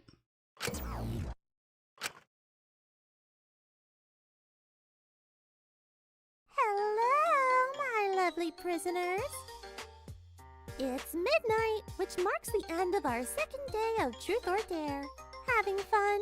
Enjoying yourself? In a sense. Well, yesterday, Shinku, Takiko, Alora, Molly, and Fu didn't complete their dares. Therefore, they've all chosen to have their truths revealed instead. It's a decent amount of people. Only 5? Seems like more and more people are doing their dares. Starting to have some stuff you don't want revealed coming out. Well, I suppose it's not surprising how many of you have some major skeletons in your closet, considering you're all criminals. But still. Speaking of those skeletons, let's get to revealing All those right. truths. Starting with prisoner 01, Shinku Kutsuki. On an alternative account, Shinku writes harsh, often bordering on bullying, reviews for fanfiction and media he's interested in or of his own novels. Many of these fanfictions are written by children. God, what is he, 14? That's pretty pathetic if you ask me. That's pretty mean. I don't know about those kids, but if I found out Shinku Kutsuki himself was seriously criticizing my ex-reader fanfiction, I'd probably kill myself. Okay, now, that's being a bit dramatic. Now on to prisoner 04, Takiko Uchiyama, whose second truth is... Takiko has an eating disorder she has no intention of recovering from.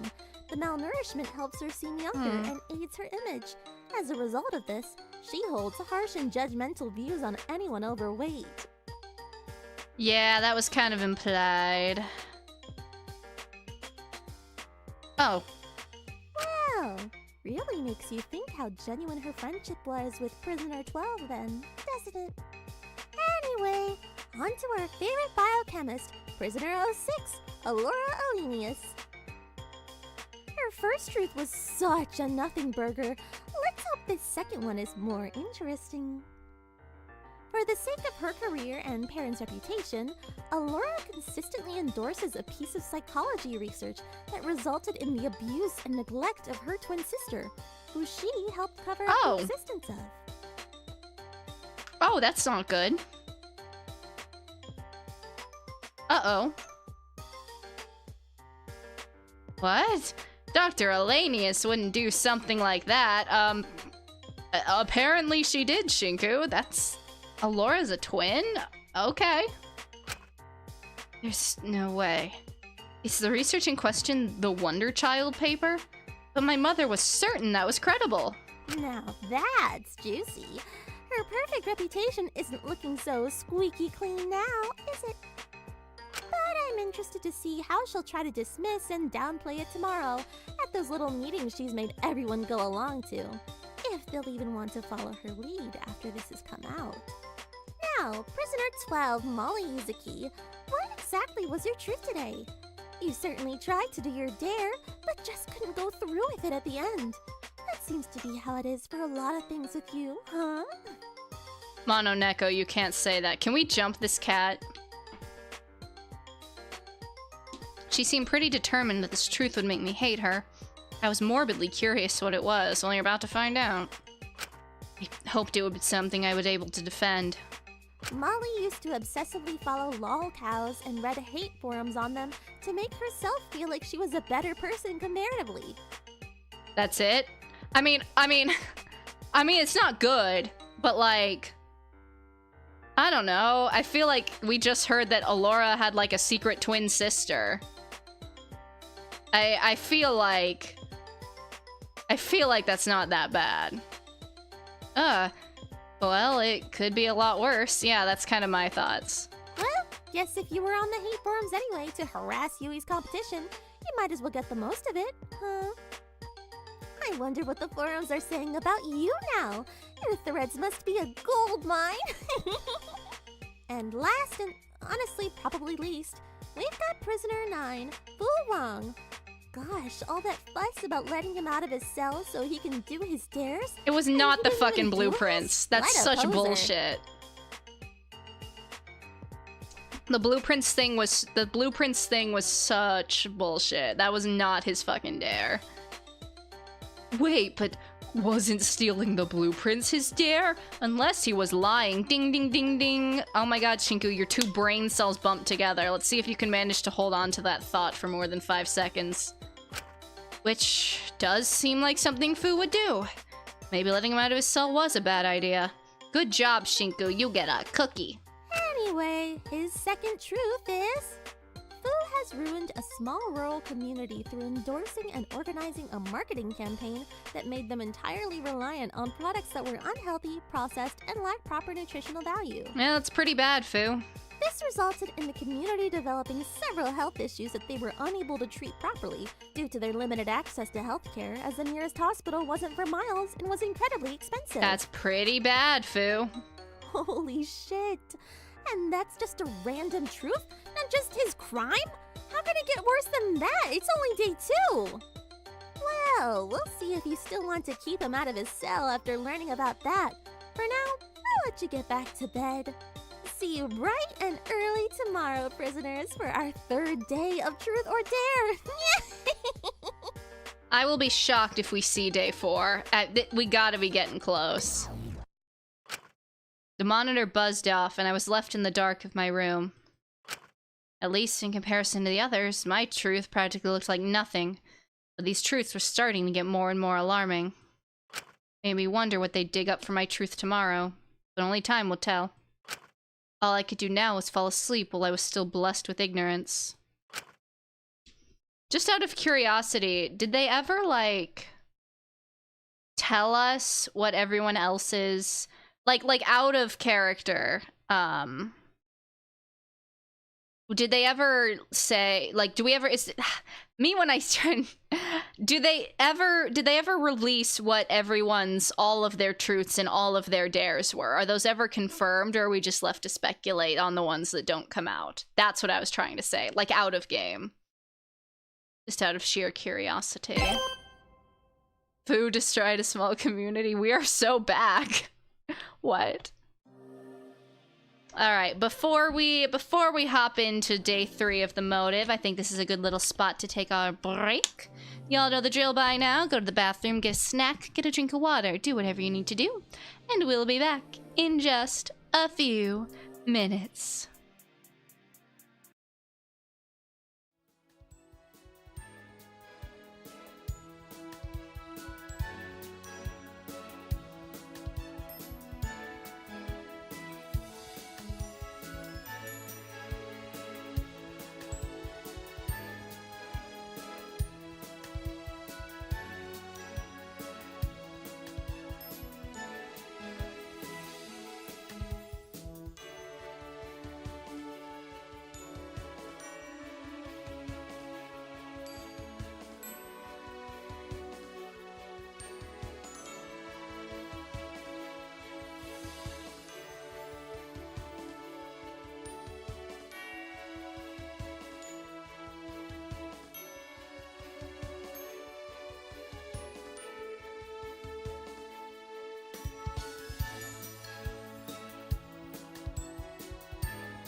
Alright, welcome back everybody. I hope you all had a good break. Let us get back into it. I woke up to our third day of Truth or Dare surprisingly early. It was very well before our usual morning meeting time when I found myself rolling in bed, unable to get back to sleep. Maybe I was just anxious to see what they'd dig up today, or just wanted to get today over with. But despite how early it was, the same envelope that had been there the previous 2 days was on the same spot on my desk once again. Well, guess I might as well rip the bandage off.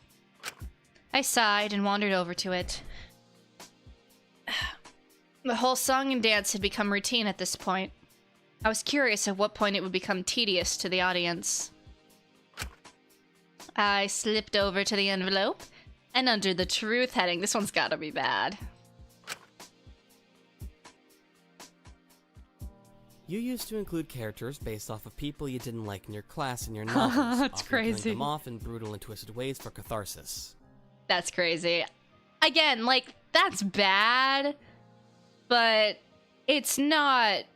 I hid the existence of my twin sister and lied about scientific research, or I drove an entire community to destitution. Bad. Hey, I changed the names at least. I could try and justify it, but it's always what I've turned to, and it was sorta bad. It was just so cathartic. I could make reality whatever I wanted it to be when I wrote. I wasn't confined to the way things actually were. I could make a world where they laid off me and got to be the ones beating down for once. Better than what some other people did to their bullies. I wasn't exactly going to send my fans after them, was I? No one would be able to connect the characters to their real-world counterparts. They weren't enough. Uh-oh. Uh-oh. Hello?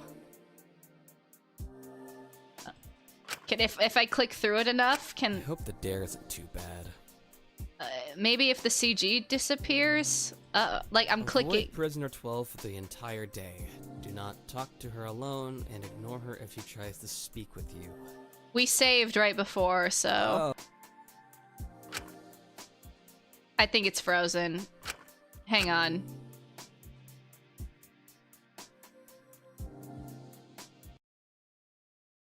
We'll just reboot.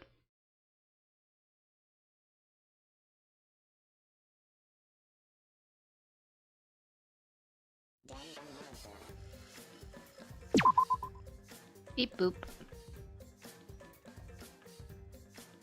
Let me double check something real quick.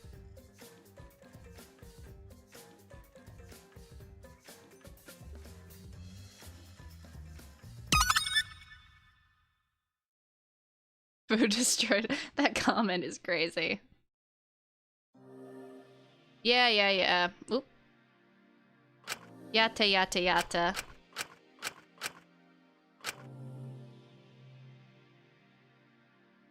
You used to include characters based... Hey!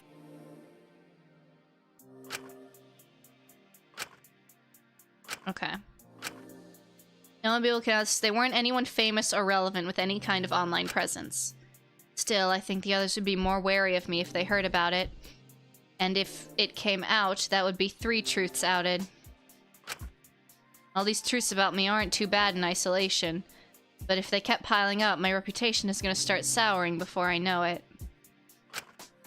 The 70, I left it open on my computer one time and didn't realize it. So it was just racking up the hours, but I wasn't actually playing it. And if it gets too bad, then who knows what could happen. I hope the dare isn't too bad. Avoid prisoner 12 for the entire day. Do not talk to her alone, and ignore her if she tries to speak with you. Oh. Prisoner 12. That's Maiko. She has become pretty reliant on me. I don't know how she'd feel if I suddenly started ignoring her. She might think it's because of her truth from yesterday. But it's only one day, and surely she's smart enough to realize it's nothing personal.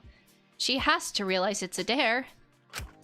Well, we thought Fu stealing the blueprints yesterday was a dare, and that clearly wasn't the case. But even so, Maybe a little bit of separation would be a good thing. Maybe it would be healthy. For both of us. Maybe Ismini was right. Maybe I'd gotten a little too carried away in thinking that helping Maiko would make up for my past mistakes. I shouldn't be clinging on to the past like this anyway. It's wrong. I need to clear my head. I stepped out of my cell and went on a small walk around the prison, hoping I'd eventually decide on what to do. It was early, I can't speak. It was so early, barely everyone else was awake. The prison seemed entirely empty. Shinku, the truth isn't that bad. Please don't be stupid. Literally. But as I entered the canteen, I realized one other person was awake. Dr. Elenia. I feel like we haven't gotten enough Alora content this chapter. I feel like everyone else has had a lot of big moments. We haven't really gotten much Alora. Dr. Elenius was alone in the canteen, sitting in quiet contemplation. She was holding something in her hands. I approached her quietly. I rarely got to speak to her alone. She was always so busy. I was apprehensive about what had come out about her last night, but still. Dr. Elenius. Good morning, Dr. Elenius. Katsuki. She seemed a little surprised to see me, quickly trying to hide what she was holding. You're up early. Is something the matter? No. Just thought I'd clear my head.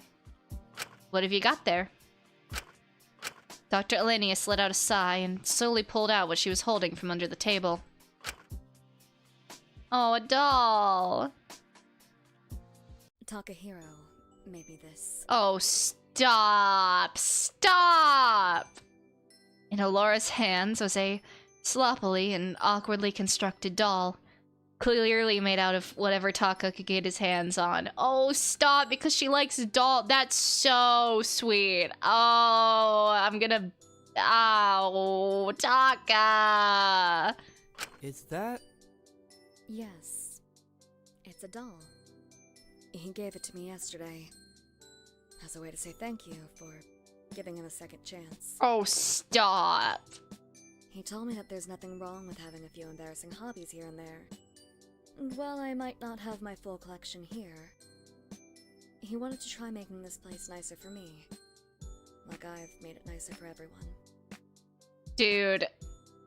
If Alora's stronger than me, I would have burst into tears. He really said all of that? More or less. Although I subtracted his usual Taka-isms for the sake of brevity. Sorry, the CG is so pretty. Is that like glow-in-the-dark earring? I'm just looking at her ear. It's these two little like light thingies. They kind of match her hair clip. It's cute. Huh. That's really sweet, actually. It's more than sweet. Takahiro is quite the handful, but he does have his moments. I really needed this when he gave it to me. I'm grateful, honestly. Have you been alright? I mean... If you want the truth, Kutsuki, I really do want to keep everyone here safe. That's my highest priority. I know it's unlikely I can do anything to save everyone here, but if I can, I want to. That's why she's the GOAT. I know some of the people here likely don't deserve that, but I do want them all to be breathing at the end of this. I'm not making as much progress procuring an exit as I'd like to be, though. And as the motive gets more severe, I doubt my efforts to keep everyone reasonable and collaborative throughout it will be much help to resolve conflict. Especially as information comes out about me, I'm sure the others will start to trust me less and less. I'm tired, Kutsuki. I don't know how much longer I can keep this up. Delaying the inevitable, that is. Dr. Elenius. I want to save everyone. It's like there's this little, illogical, emotional, childish voice in my head who wants everyone to be okay, whether or not they deserve it. Whether or not it's possible. We have yet to address the elephant in the room, but I assume we will get to the whole twin thing at some point. And it's silly. Because being logical, I know that can never happen. I know I'm just stalling, buying time at best. And yet, Dr. Elenius looked down at the doll, falling silent for a moment. seeing that others hold that same childish belief, that same desire, and that they genuinely trust I can make it possible, it brings me hope. It gives me the energy to keep going. Even if there's only a small, tiny, insignificant chance that everything will turn out all right. Isn't that chance still worth chasing? I'd say so. Dr. Elenius, that's a lot of pressure to put on yourself. Are you sure you'll be alright? She nodded, returning to her usual professionalism. I've had pressure placed on me as long as I can remember. I work better under it, really. But thank you for your concern. I'm not great at expressing it, but it does mean a lot to me. I think all of this means a lot more to you than you let on. That's nothing to be ashamed of. I know. But personal bias always seems to complicate things. Thus, I try to disconnect. Treat this all like it's just work. It's safer that way, but it's undeniable at this point that I care. And that does terrify me, quite frankly. Huh? I'll never forgive myself if I fail. If I let them get hurt. So, we won't let that happen. No matter what happens, no matter what roadblocks are in the way, just have to keep on moving. We have to keep on moving.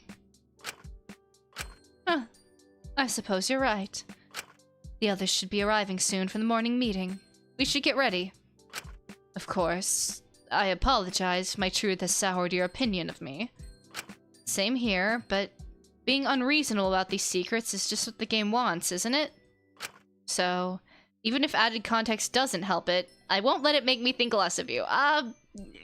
Shinku, I mean, it's kind of bad, Shinku. Right? You kind of gotta think a little less of her. Thank you, Kutsuki. Oh, and one last thing before the others arrive. Happy Valentine's Day. We're ignoring her on Valentine. Shinku, please think about this for 2 seconds. Huh? I apologize if you wanted any chocolate or anything. I don't have any, but I've been counting the days since our last confirmed point, Yuzuki's birthday. Today marks Valentine's Day. I know it doesn't particularly change anything, but it's nice to at least know the time. Happy Valentine's Day to you too. Do you have anyone special in your life? Not in the traditional sense. I've never been one for relationships, but yes, I have someone I do care about quite a bit, if that counts. It's for them as well that I want everyone to be safe. In my eyes, the greatest form of showing your love for someone is by helping them live their life to the fullest, however you can. Perhaps, in a way, continuing to try and find a way for us all to get out, despite it practically being impossible, is my form of a Valentine's gift to everyone. That's really nice, Dr. Elenius. It's oddly sweet, coming from someone like you. I think it's a perfectly natural desire. Alora smiled at me as the others started to filter in one by one, grabbing various bits of food, chatting amongst themselves. Everyone filtering in one by one to our second morning meeting. Please fight, please fight, please fight. No! Thank you all for coming once again. I appreciate you coming despite... I'm just here for answers. What the fuck are all those truths about? Yeah, some of them do seem like a real step up from embarrassing self-insert fanfiction and doll collecting. I appreciate everyone has questions they'd like answered, but let's be reasonable here. Try to take things one thing at a time. Let's do it how we did it last time, and start with Kutsuki. Oh, so now you're just stalling. Real reasonable. Oh, no, no, no! Hey, I trust in Lori. There must be an explanation. I'm sure she'll share it when it gets around to her. Let's just trust in her method for now. There must be a reason for it. Besides, the quicker we're done with it, the quicker we can get on with our days. Thank you, Takahiro. First and foremost, does anyone have any questions for Kutsuki? Is that all? Not He's meaning. No. Bad. Not particularly. It's normal to criticize the work of children. They'll never learn if you don't. It is? Yeah, it's so not totally cool. normal. If they can make fun of my characters, I can make fun of theirs. I need a drink. Jesus Christ. Well, I don't particularly agree with him doing it, but at the very least it was under an alternative account. If you did it on your primary account, I'm sure that would trigger harassment. Yeah, imagine. Yeah, it was under my alt. Don't worry. I don't even know what an alt or this fic fan shit is. No shit, Sam's into it. Doesn't surprise me he'd stoop to bullying children either. He's too weak to hold his own against anyone his own age, so he's gotta punch down. Coward, just like... Girl, what? You literally bragged to me last night about how you beat a kid in go-kart racing and made him cry one time. That's different. I wasn't gonna lose. That shit would be embarrassing. I didn't mean to make anyone upset. I guess I just got frustrated at how many people misrepresented my ideas or characters. It sounds silly, but I put a lot of myself into my stories and themes, and when I see people mischaracterize them or miss the core message, it just frustrates me. And I feel like I have to correct it so the idea doesn't perpetuate and damage the artistic integrity of my works. Of course, I probably went a little far with it. If it's just fiction, I don't particularly care. I mean, yeah, it's weird, but it's such a non-issue compared to all the other shit that came out. Let's move on then. On to Uchiyama's. Now, I know some of you have your reservations about her, but I'd like to ask that we approach this issue with sensitivity and grace. Please. If we can, I don't know why we'd even need to talk about it. Oh, so now we're all about that. I'm not certain what you mean. You're joking. She's been starving herself half to death for the last month. Isabel literally dumped all her leftovers in her room to teach her a lesson. I didn't know that she was... Bullshit. You're only pretending to feel bad now because it'll look bad if you don't. I had no idea.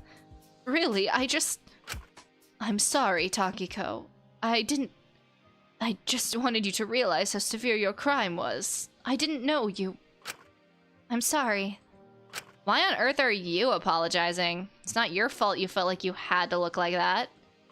I mean, at least we know we can I can't even speak. At least we know now so we can help you. We just have to find some foods you like and... Are you insane? Uh-huh. I was just trying to...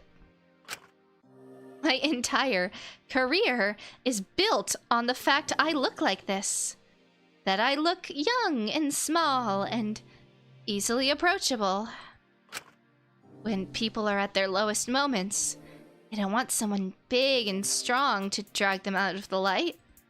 They want someone small, gentle, on their level to take their hand and coax them out.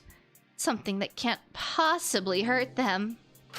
I've always had to be weak, because that's what sells. If I don't have my looks, if I can't help people, if I'm not up to my agency standards, then I'm worthless.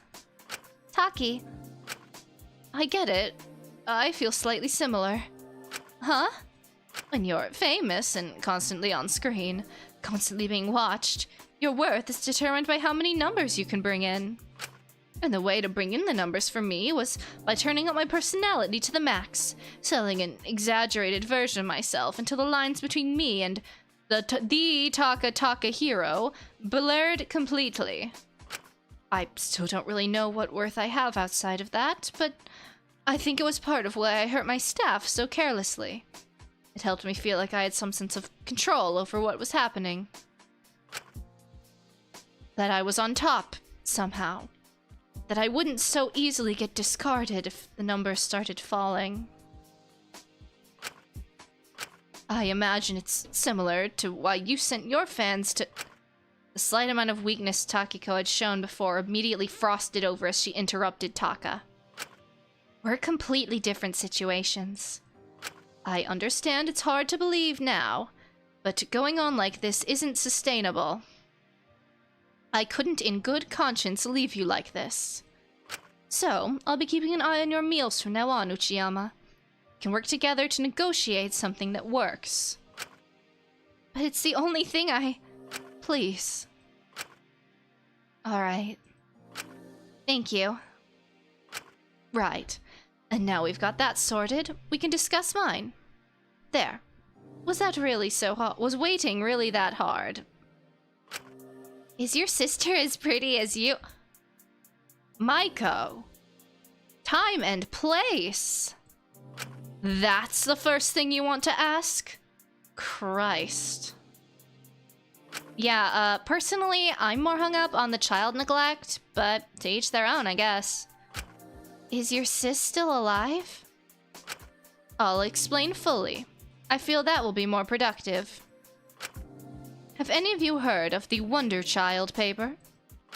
A paper detailing an experiment on if it's possible to optimize a child's upbringing to improve IQ at a rate higher than average.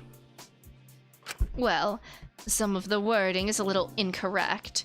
It's more complicated than that, but if we're simplifying it, that would be an adequate explanation.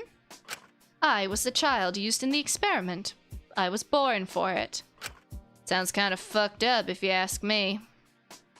It's like you're boiling a kid down to stats and numbers. No kid deserves to go through that. I'm grateful for it. It clearly worked. I'm only where I am today in life due to the experience.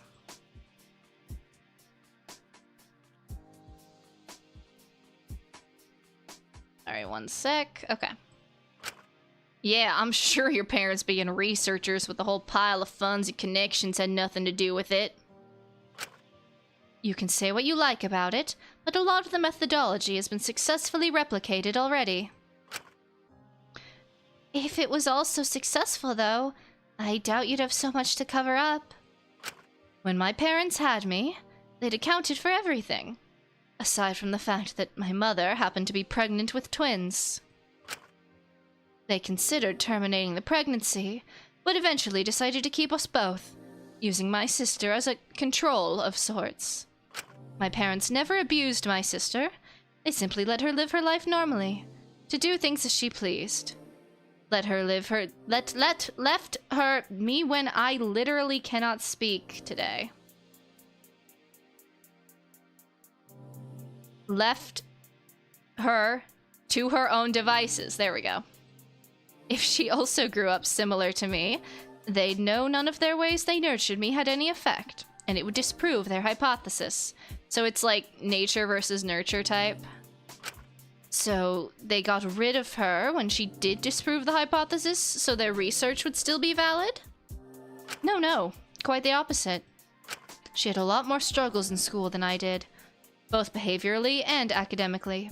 It became clear that if left to just her basic human nature, she clearly wasn't as successful as me.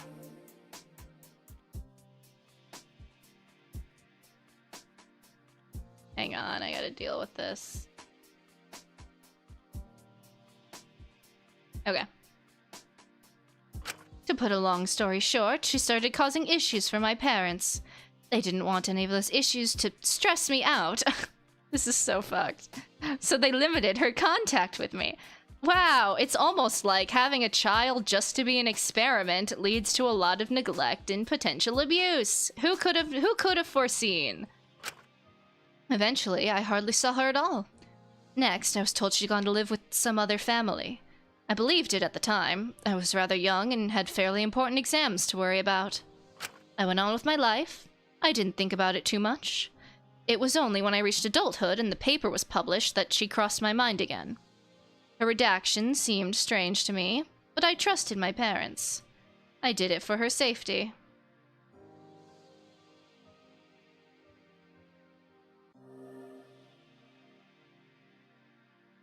Should I have questioned it? Perhaps, but my parents had enough pushback once they realized the paper, and I was fairly busy. Once they released the paper, I was fairly busy with work at the time, and I just let it be. Is that a sufficient enough explanation? Is it true? Because they said you helped cover up your sister's disappearance, but if you didn't know... yeah, I guess so. The whole thing just doesn't sound all that real. It sounds a little less malicious when you provide all the context, though. Even if there is fault, it lies in your parents, not you. Yeah, and when we get out of here, we can find your twin and find out if she's okay. And single. Oh my god. Jesus. Michael, time and place, girly. Like, this is really not the time. Any further questions? Why are you still talking like your parents are watching? I'm not certain what you mean, Wang. Really? Wasn't the whole point of that thing to raise your IQ? If that's all the questions we're going to get, shouldn't we move on to... She's like, anyway, I'm not answering that. Anyway, shouldn't we move on to your truth, Wang? Or perhaps the fact you lied about doing your dare yesterday to take those blueprints without consequence? Hey, cut me some slack. It was... Wow, that's the Zeke voice. Hey, cut me some slack. It was Pinky who said it was my dare. I never said anything myself. You all assume... Phew... You literally were like, yeah, wink, wink, it's my dare, wink, wink. Well, you didn't exactly deny it, did you? What are you talking about? I told you it wasn't my dare. You clearly made it sound like sarcasm. No, I'd never do that. He stabbed me before. I don't know why we're surprised he'd lie. I just assumed he'd be a bit more careful about his behavior, considering he'd just been let out. And you went back on your word, having Blondie watch me last night. What was that about? Wait, if it wasn't your dare, why did you steal those blueprints? It's not nearly as malicious as you think. Calm down. It's just that Alora is almost always cooped up. Very secretive with her plans. Makes me question how hard she's really working. I mean, we've been here for what? Couple months? Still no tangible progress on getting out? Thought I'd review exactly what I'm putting my stocks in. It's basic business. I hate defending him, but I get it. How much longer are we gonna be stuck here?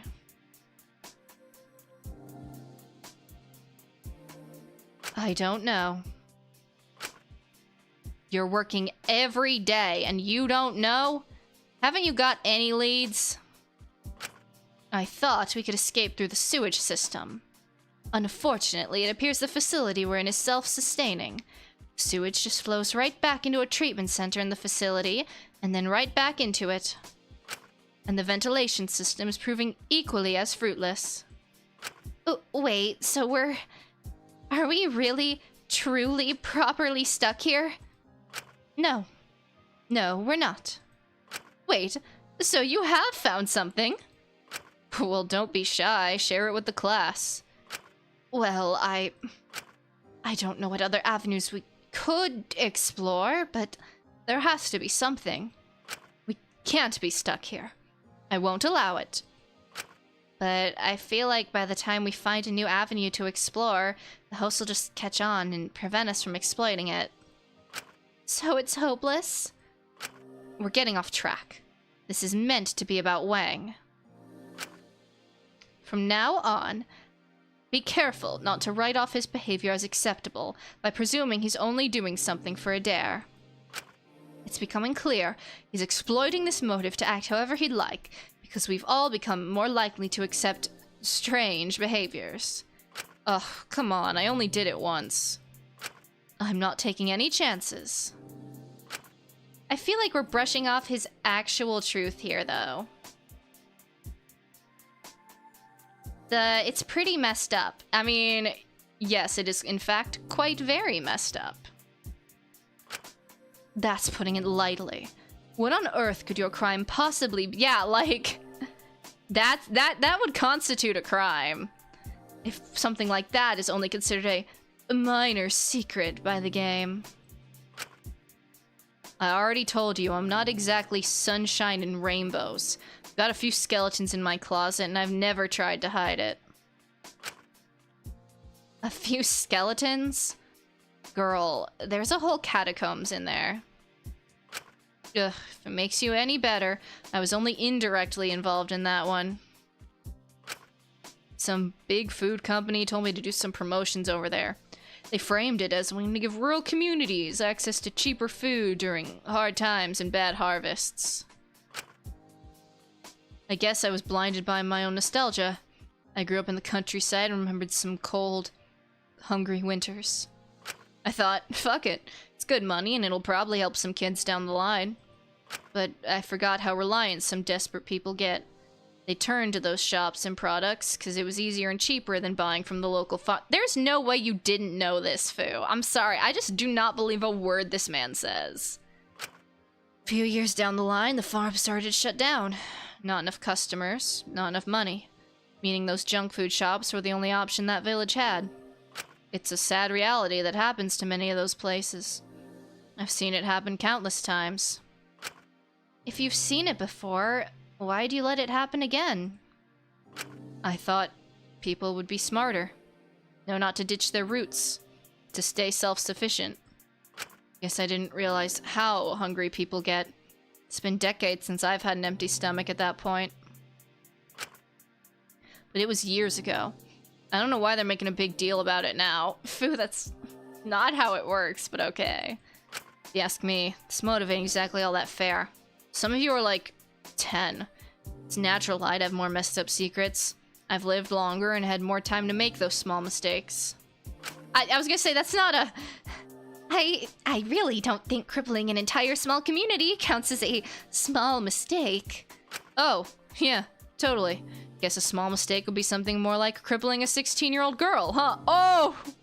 Oh, Fu! Oh, you can't say that. Oh, that's not... I'm gonna hit him with a hammer, dude. Wang. What? Everyone else takes shot at each other's crimes. Why am I suddenly the villain when I do it? We've already discussed this before. Yuzuki is sensitive. Can we cut the shit, Doc? Why the hell are we coddling a fully grown adult woman? I mean, come on, it's getting ridiculous. She's closer to my age than she is to pigtails, yet everyone's wandering around and coddling her, and stepping around her crime like she's 10. Do you not remember what she tried to do to her? It was a month ago. She was gonna kill herself again at this point. It would just be to give everyone a nice little scare so they go back to coddling her. All you're doing is rewarding her self-destructive behavior. No comment. I wasn't gonna say it, but yeah, it's getting fucking ridiculous. Molly needs a wake-up call, not people playing house with her like she's a victim in all this somehow. But... I understand that, but a harsh approach like this is just going to make her spiral, and we'll be right back at square zero. Right back? We're still there, and we're gonna keep being there as long as people like Sam keep holding her hand and telling her that it's okay she stalked some celebrity. That's not what he's doing. Then what is he doing? If you ask me, it's for himself. As soon as the other guy kicked the bucket, he needs something to fill the space. Someone to make him feel like a good person. No, that's not it. He cares about me. He does. Shinku, tell them. Okay, I gotta sit up for this one. Shinku Kutsuki, if you don't say anything because of your fuck-ass truth, that's not even that bad. I swear to Christ, I am going to hit you with hammers. I want to defend her more, but my dare. Not to mention, I knew partially they were right. If we never brought this up, nothing would change with Maiko. And I was just making up for something, just not the way they thought. I mean, you can say all that, but like, if you do care for her, which I believe you do, based on the way you've spoken and been characterized so far, you can at least assure her of that. That's not necessarily coddling her. I just needed to do it right this time. That's what I'd hoped to do with Maiko. But even with my good intentions, was I really getting nothing out of this myself? If I was being honest. Shishi? Oh god. Please don't look at me like that. I shouldn't be surprised. Can't even look at her. Pathetic. I don't care. The two of them can do whatever they want. I just think we need to stop coddling Pinky. Let's face the facts here. She stalked a woman, permanently injured a 16-year-old girl, and ruined the lives and careers of countless people.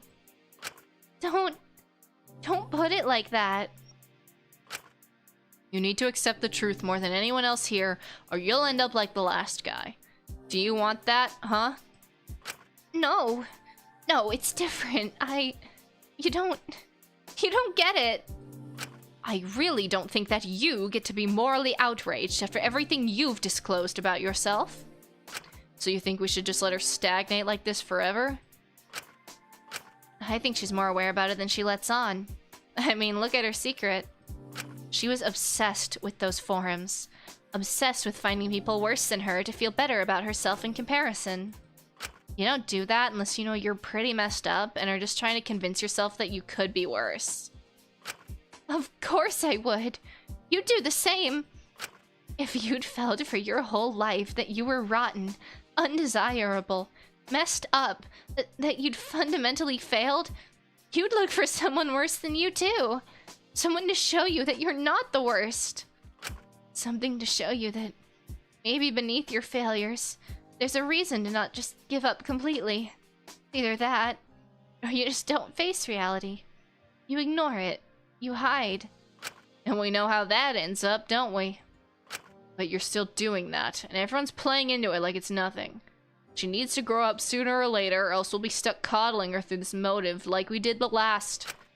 And someone else is gonna have to get hurt again to protect her feelings. Oh my god. Your sister. Maiko looked at Takiko in horror, a sudden realization dawning upon her. That last motive. It was Takiko's hostage who got hurt in place of Yui. Takiko's sister had her life entirely uprooted to spare Maiko's feelings. For someone who Maiko had already ruined the life of. I'm going to be sick. Maiko covered her mouth and ran out, her whole body shaking. She seemed genuinely distressed. I wanted nothing more than to rush after her and hug her and tell her everything would be okay, but I couldn't. Just couldn't. She'd understand. Okay, sure, man. I don't even... You all know why he's an idiot. I'm not even gonna harp on it. I was also certain if I did chase after her, if I talked to her, she might not even take it. Or maybe she would. She'd hide behind me. I just knew I was worried. I knew I couldn't go after her, but I wanted to make sure she wasn't alone. No matter what, I didn't want her to be alone. Is she gonna be okay? I think that was pretty harsh. I get she needs to work through that stuff, but someone should go check on her. Shouldn't you do it? Isn't she your girlfriend or something? I can't. Just, please, someone go check on her. I'll do it. No, terrible idea. Dude, he's gonna manipulate the shit out of her. I might have gone too far. Very well. No! Why are we allowing this? He's so manipulative. Shinku, you literally had... Shinku Katsuki, use your 2 little brain cells to think back to the thought you had yesterday. That like, oh wow, if Fu ever saw her in that state, he'd probably just use her and give her little bits of validation to keep her on the hook. And now she's in a super vulnerable position. Fu's like, yeah, I'll go talk to her. And you're not gonna say anything? You're just gonna be like, yeah, sure, that's fine, even though you've literally had that thought. All because you don't want to admit that you tortured self-inserts of people in your little stories, as if people, like, haven't made sims of people they don't like and drown them in pools and stuff. Like, you are gonna let that girl be manipulated and without comfort because you don't want your stupid little mediocre 3 out of 10 secret exposed. God. Okay. I'm okay. I'm fine. I understand your frustration, but the rules I put in place for Yuzuki were to help her. I get that, but I think we need to give them a little review. I think this is just gonna hurt her in the long run. We need like a compilation of every time I crash out at Shinku. It would be an hour long. You're right. I'll give them a review later. I think we do need to start making progress. Maybe she could start working with you. That seemed to work out with me. Just don't push her too hard, okay? 1 step at a time. You are all missing the point. You're still... I'd rather take things easy with her and have slow progress than have her dead. He let out a long sigh. Never mind. Oh, that's the Zeke voice. Never mind. I'll go check she's not doing anything stupid. Fu stepped out to go look for her, walking past me and giving me a strange look as he did. Admittedly, I'd rather literally anyone else from him went to go look for her, but I suppose I couldn't afford— What do you mean? What do you mean? What do you mean? Why are you acting like you have no agency in the situation? What is stopping you from being like, actually I want someone else to go. Maybe someone like Asuka. Like, huh? What do you mean? What are you talking about? I was just glad someone was going after her. As long as she didn't hurt herself, I'd be happy. But I have a lot of explaining to do tomorrow. I'm sorry, Maiko. She's so... If she dies before he can explain, he's gonna be like, oh, she died thinking I hated her, and he has no one to blame but himself.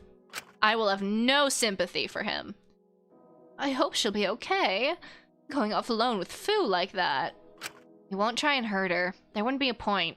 We'd all know it's him. He's not gonna physically hurt her. I'm scared he's gonna manipulate the shit out of her. Well, if that was everything we wanted to cover...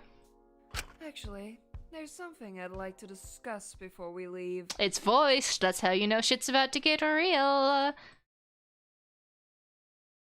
Dr. Elenius looked at Ismini with curiosity for a moment, raising an eyebrow as Ismini's gaze moved toward Ezekiel and Lyra.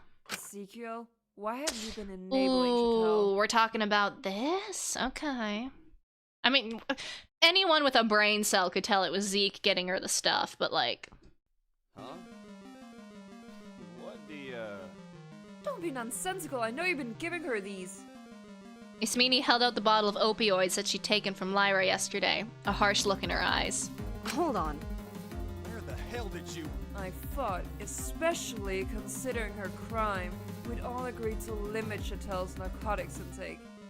Do you have any idea how dangerous this could be? Why are you encouraging this? Huh? You've been doing what? I was wondering why she seems so relaxed. Hang on. What makes you think I'd be doing this? Quite frankly, you're the only one stupid enough. Not to mention she's got you doing her bidding like you're her dog or something. Oh, that's fucking rich coming from you. Even if I am. What's it to you? It's none of your business. Zeke, I think it's everyone's business. If it was up to me, she wouldn't have access to any of this nonsense. okay now, hang on, that's just... Lyra stepped forward to talk, but Zeke stepped in front of her, approaching Ismini. Are you crazy? Are these two gonna have another Are spat? you seriously that detached? Didn't they have like a fight at the party and someone's drink got thrown? I feel like this is just part 2. We're running it back. The squeakquel. What did you want me to do, huh? Expect her to recover in a situation like this? Yeah, I'm sure having to leave the threat of death over your head constantly is great motivation to get better. Well, taking them freely as she has been isn't going to do her many favors either, is it? Having access to a whole bottle like this? Are you actually insane? Do you actually care about her? Like, at all? What would you have done if things got a bit too stressful for her, huh? If she took all of them? If she overdosed? God damn it, she's not some stupid teenager. She can manage that shit herself. Besides, can't blame her. You saw how she looked when she was off.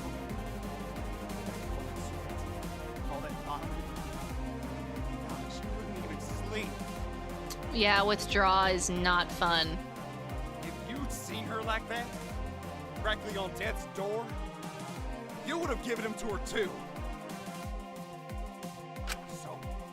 So don't you dare say I don't care about her. I care about her more than you ever will. You just want to have power over people. You just want to be right. That's the root of it. You just want to be more right than me. You just want me to be wrong. It was how it was with Mint, and you're trying to do the same thing here as well. Well, we both said things with men ended up, didn't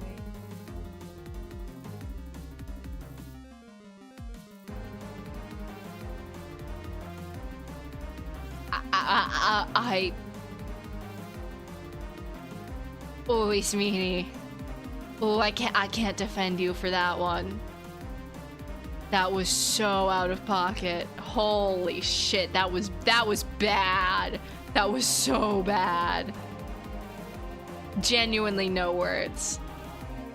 Is! Oh my god.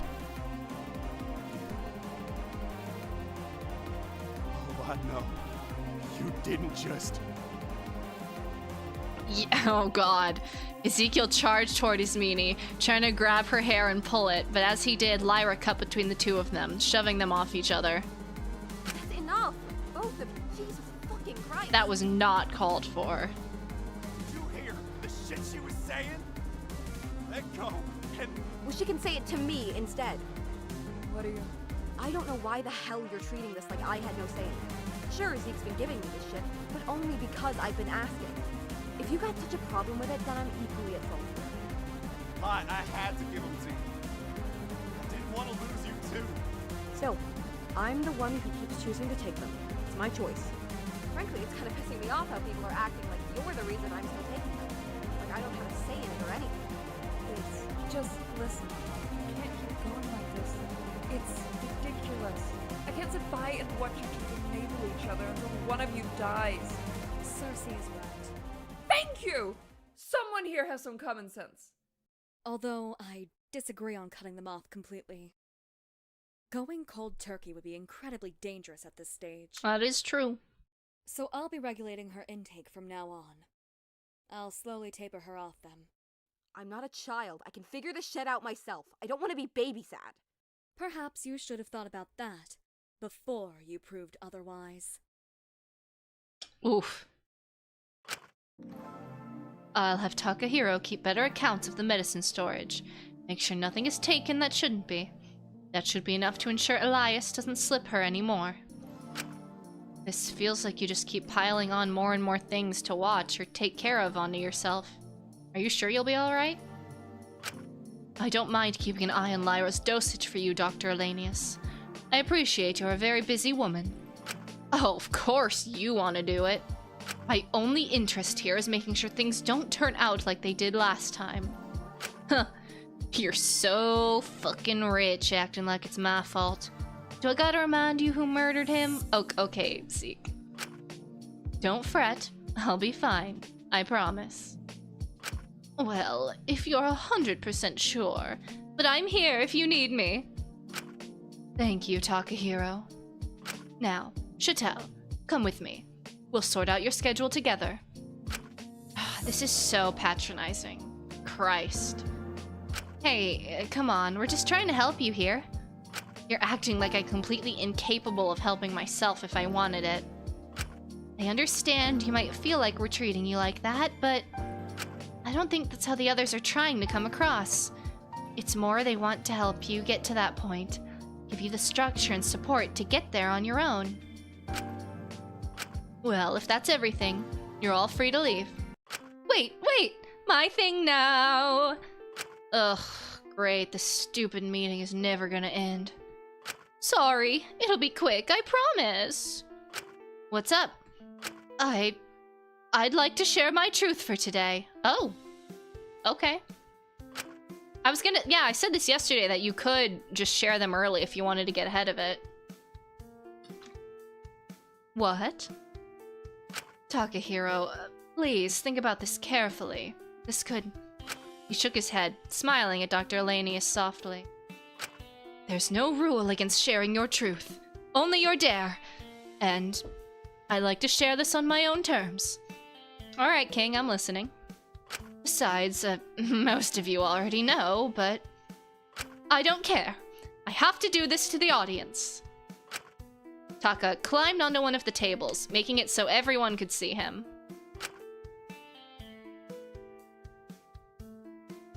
Before I was scared to say this, I was scared to be me. I was scared of what the audience would think of me. I knew if this became public, there'd be a massive scandal. And not the good kind. I'd become a talking piece, not a person. But I don't care about what the audience thinks anymore.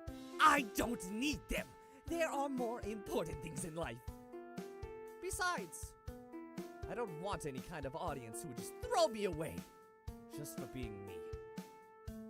I don't want parts of who I am to be weaponized against me, treated like secrets. That's just silly. Period. So, I'm just going to go ahead and say it. I'm trans. I'm trans, and I've always been trans. I've always known I was a guy. I am a guy. There's no changing that. Good for you, King. I do remember, I think he said, like, in the prologue or early chapter 1, like, something about that implied that.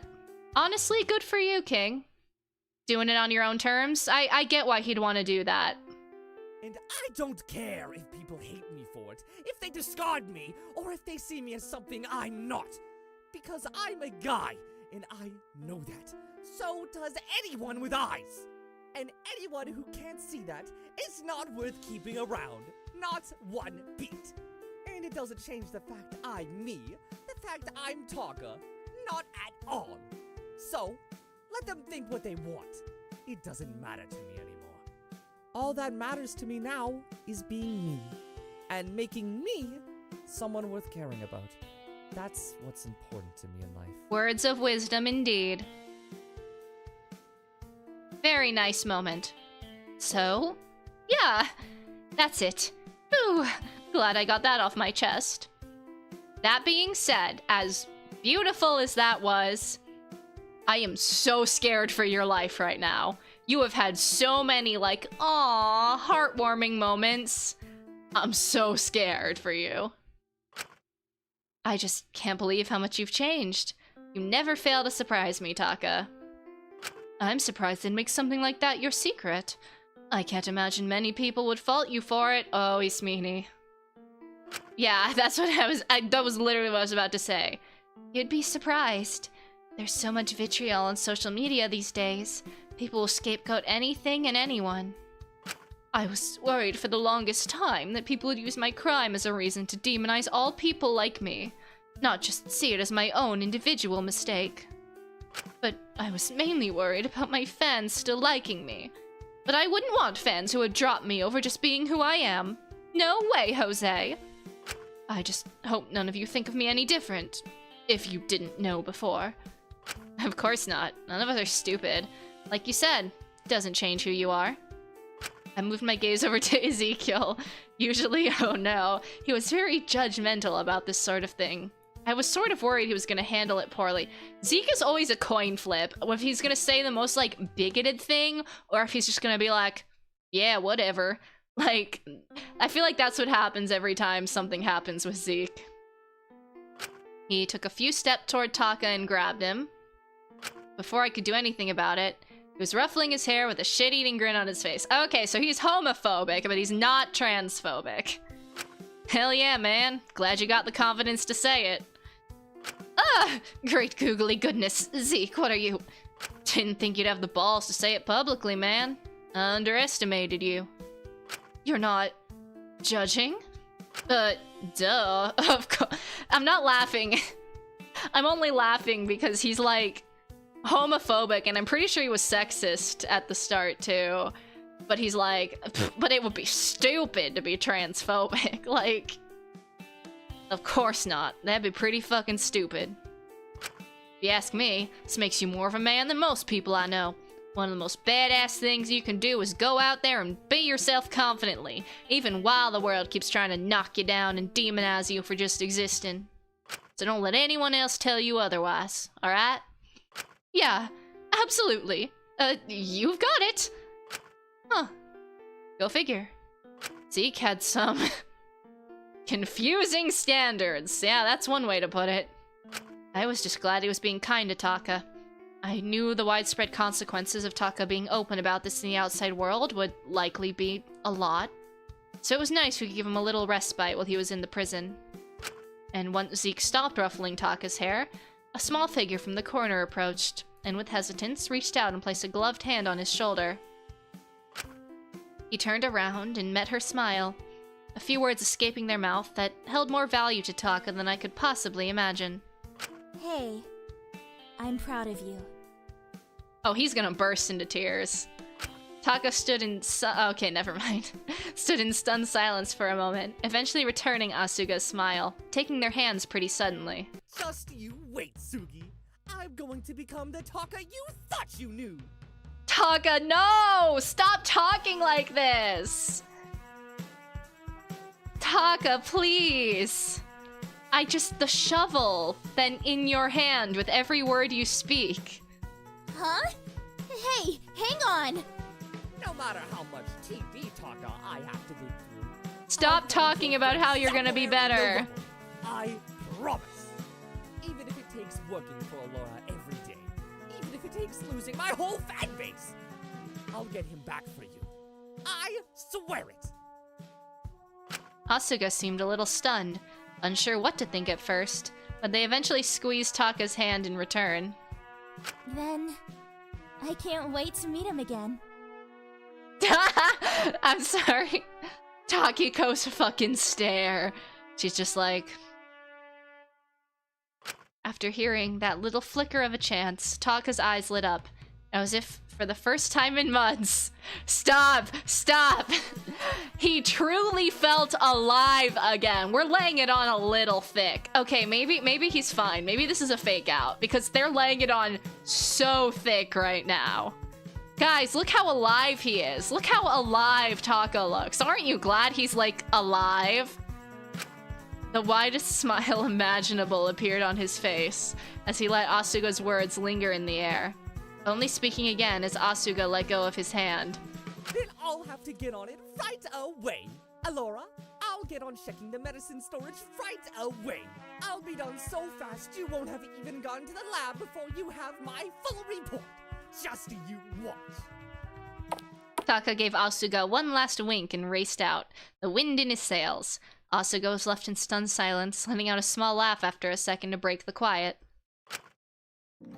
Jeez, he's quite something, isn't he? At least he's doing a lot better.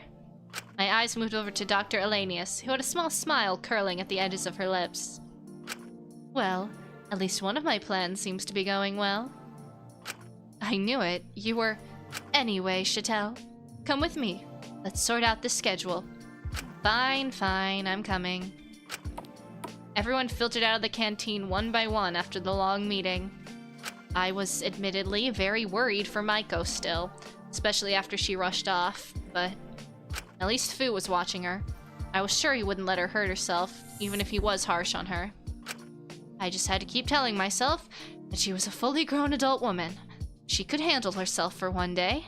She wasn't going to fall apart if I wasn't there to support her for one day. It was gonna be okay. Sure. Whatever you gotta tell yourself, man. Yeah, like... And if I told myself that enough, I'd probably start genuinely believing it. I knew if I stayed randomly wandering around the prison, I'd eventually get too paranoid and try and seek her out to see if she was okay. So I decided to return to my cell, thinking holding myself up in there for the day would diminish the temptation somewhat, or at least mean I wouldn't randomly run into her. Well, that's a lot to jeez. But as I entered my cell, I was surprised to see who I found inside, rifling through my belongings. Oh god. Really? Boo. What on earth are you— I knew we couldn't trust this bitch! What on earth are you doing in my cell? Holy. Oh, Jesus, kid, you scared me. Can't you knock next time? Oh, I apologize. Let me just go and knock on the door to my own cell. Shit. Care to explain what exactly you're doing in here? But hey now, easy kid. We're all friends here. No harm, no? You better have a good explanation, or I'm telling Dr. Elanius, and I doubt she'd be so lenient with your second offense in 2 days. Now, kid. No need to get so hasty with me. Do I gotta remind you what the motive is? Do you seriously think I'm stupid enough to fall for that a second time? A little bit. Honestly valid as fuck. What on earth are you doing? First the blueprints, now this. I'm almost starting to think you... So that's why you didn't run after Pinky yourself. You can't talk to Pinky. Huh.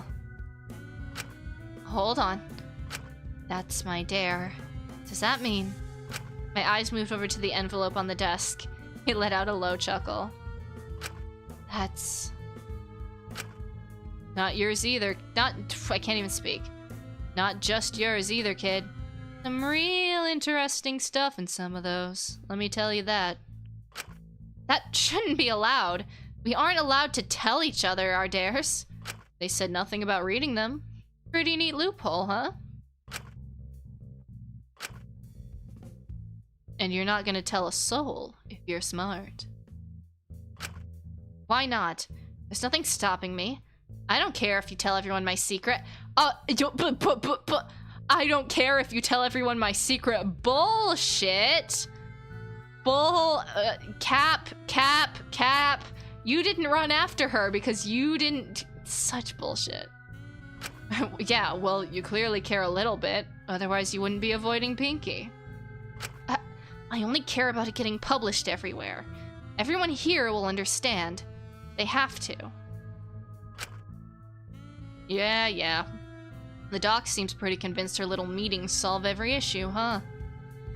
But I'm not so sure they'll understand Pinky's truth this time. What? Oh, let me tell you, kid. It's bad. It can't be. Oh, don't play dumb. You've seen her crime. You know exactly what she's capable of. But I like you, kid. You're a good sport. So how about a small deal, What do you suggest? You stay quiet about this. I stay quiet about her secret. Oh, and just a little bonus to seal the deal. You stay quiet. I'll do one of two things. I can get someone to watch over her all day in your stead. Make sure she doesn't hurt herself. Do any of that stuff you're so convinced she'll do if you lose sight of her for just a day. Or, I'll tell you just exactly what that terrible secret of hers is. Well... Alright, let's see what happens. What's with the hesitation? It's an easy choice if you care about her. I know, but... that secret... Just how bad could it be? How bad? No, hang on. This is Fu we're talking about. He was probably just bluffing. Just trying to make me feel bad. But on the off chance he wasn't. I mean, all the affection he did seem to previously hold for Maiko seemed to be gone. I could tell it in the way he talked about her.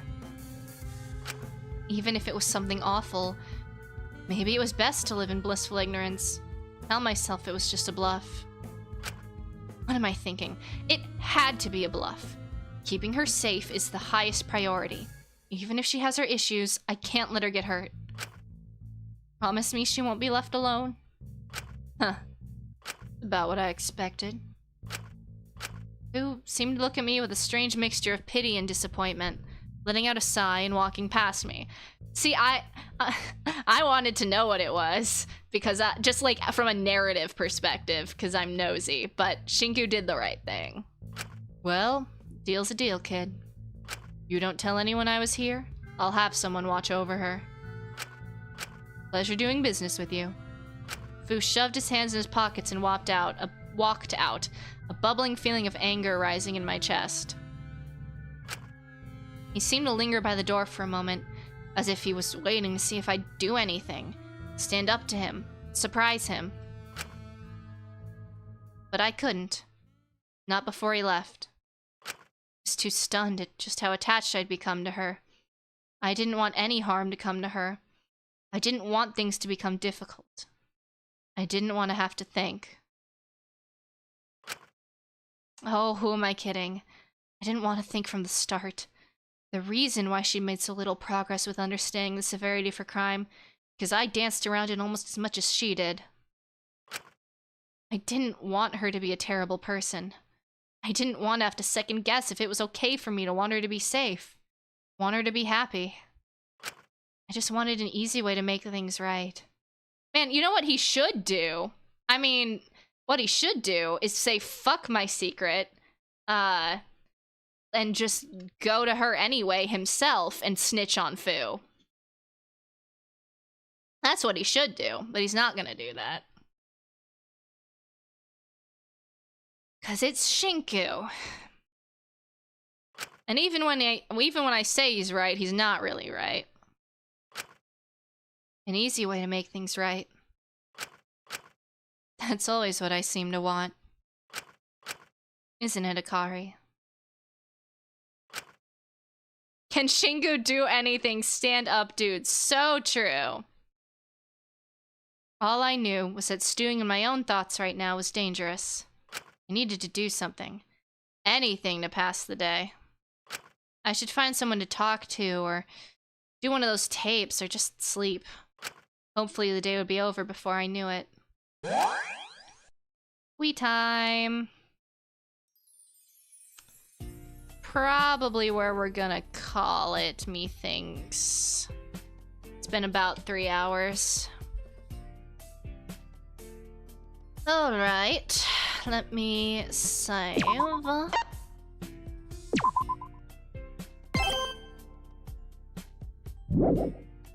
Actually...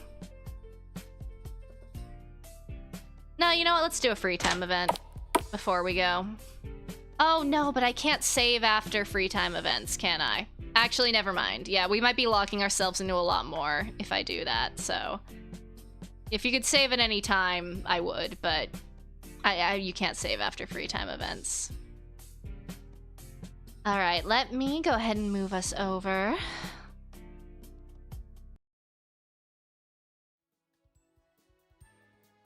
Ow, ow, ow. God, it's stuck in my hair, my headphones. Ah! Okay, I got it. Any hoodles.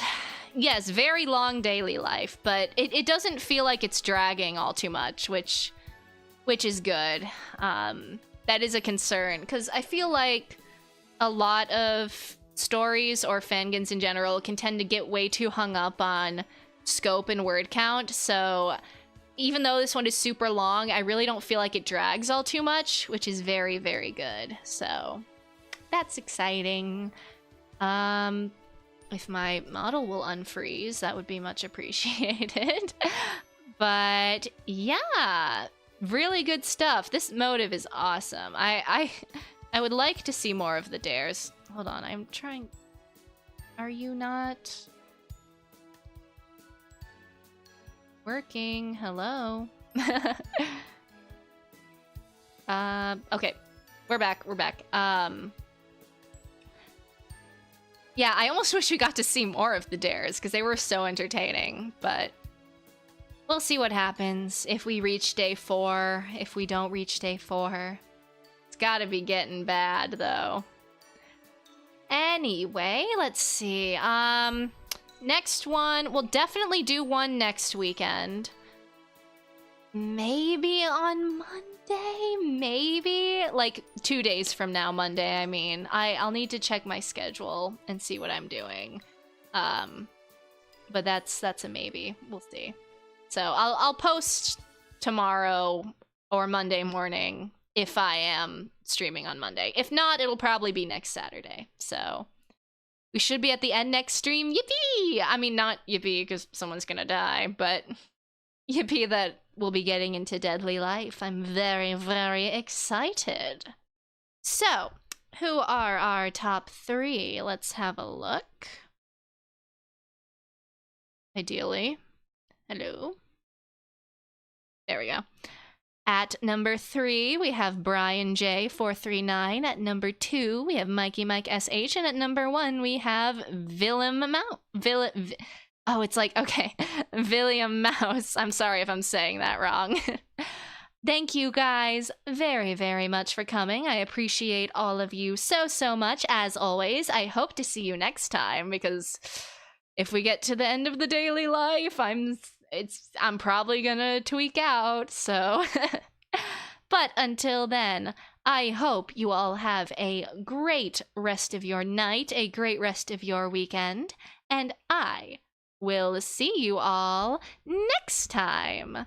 Bye-bye!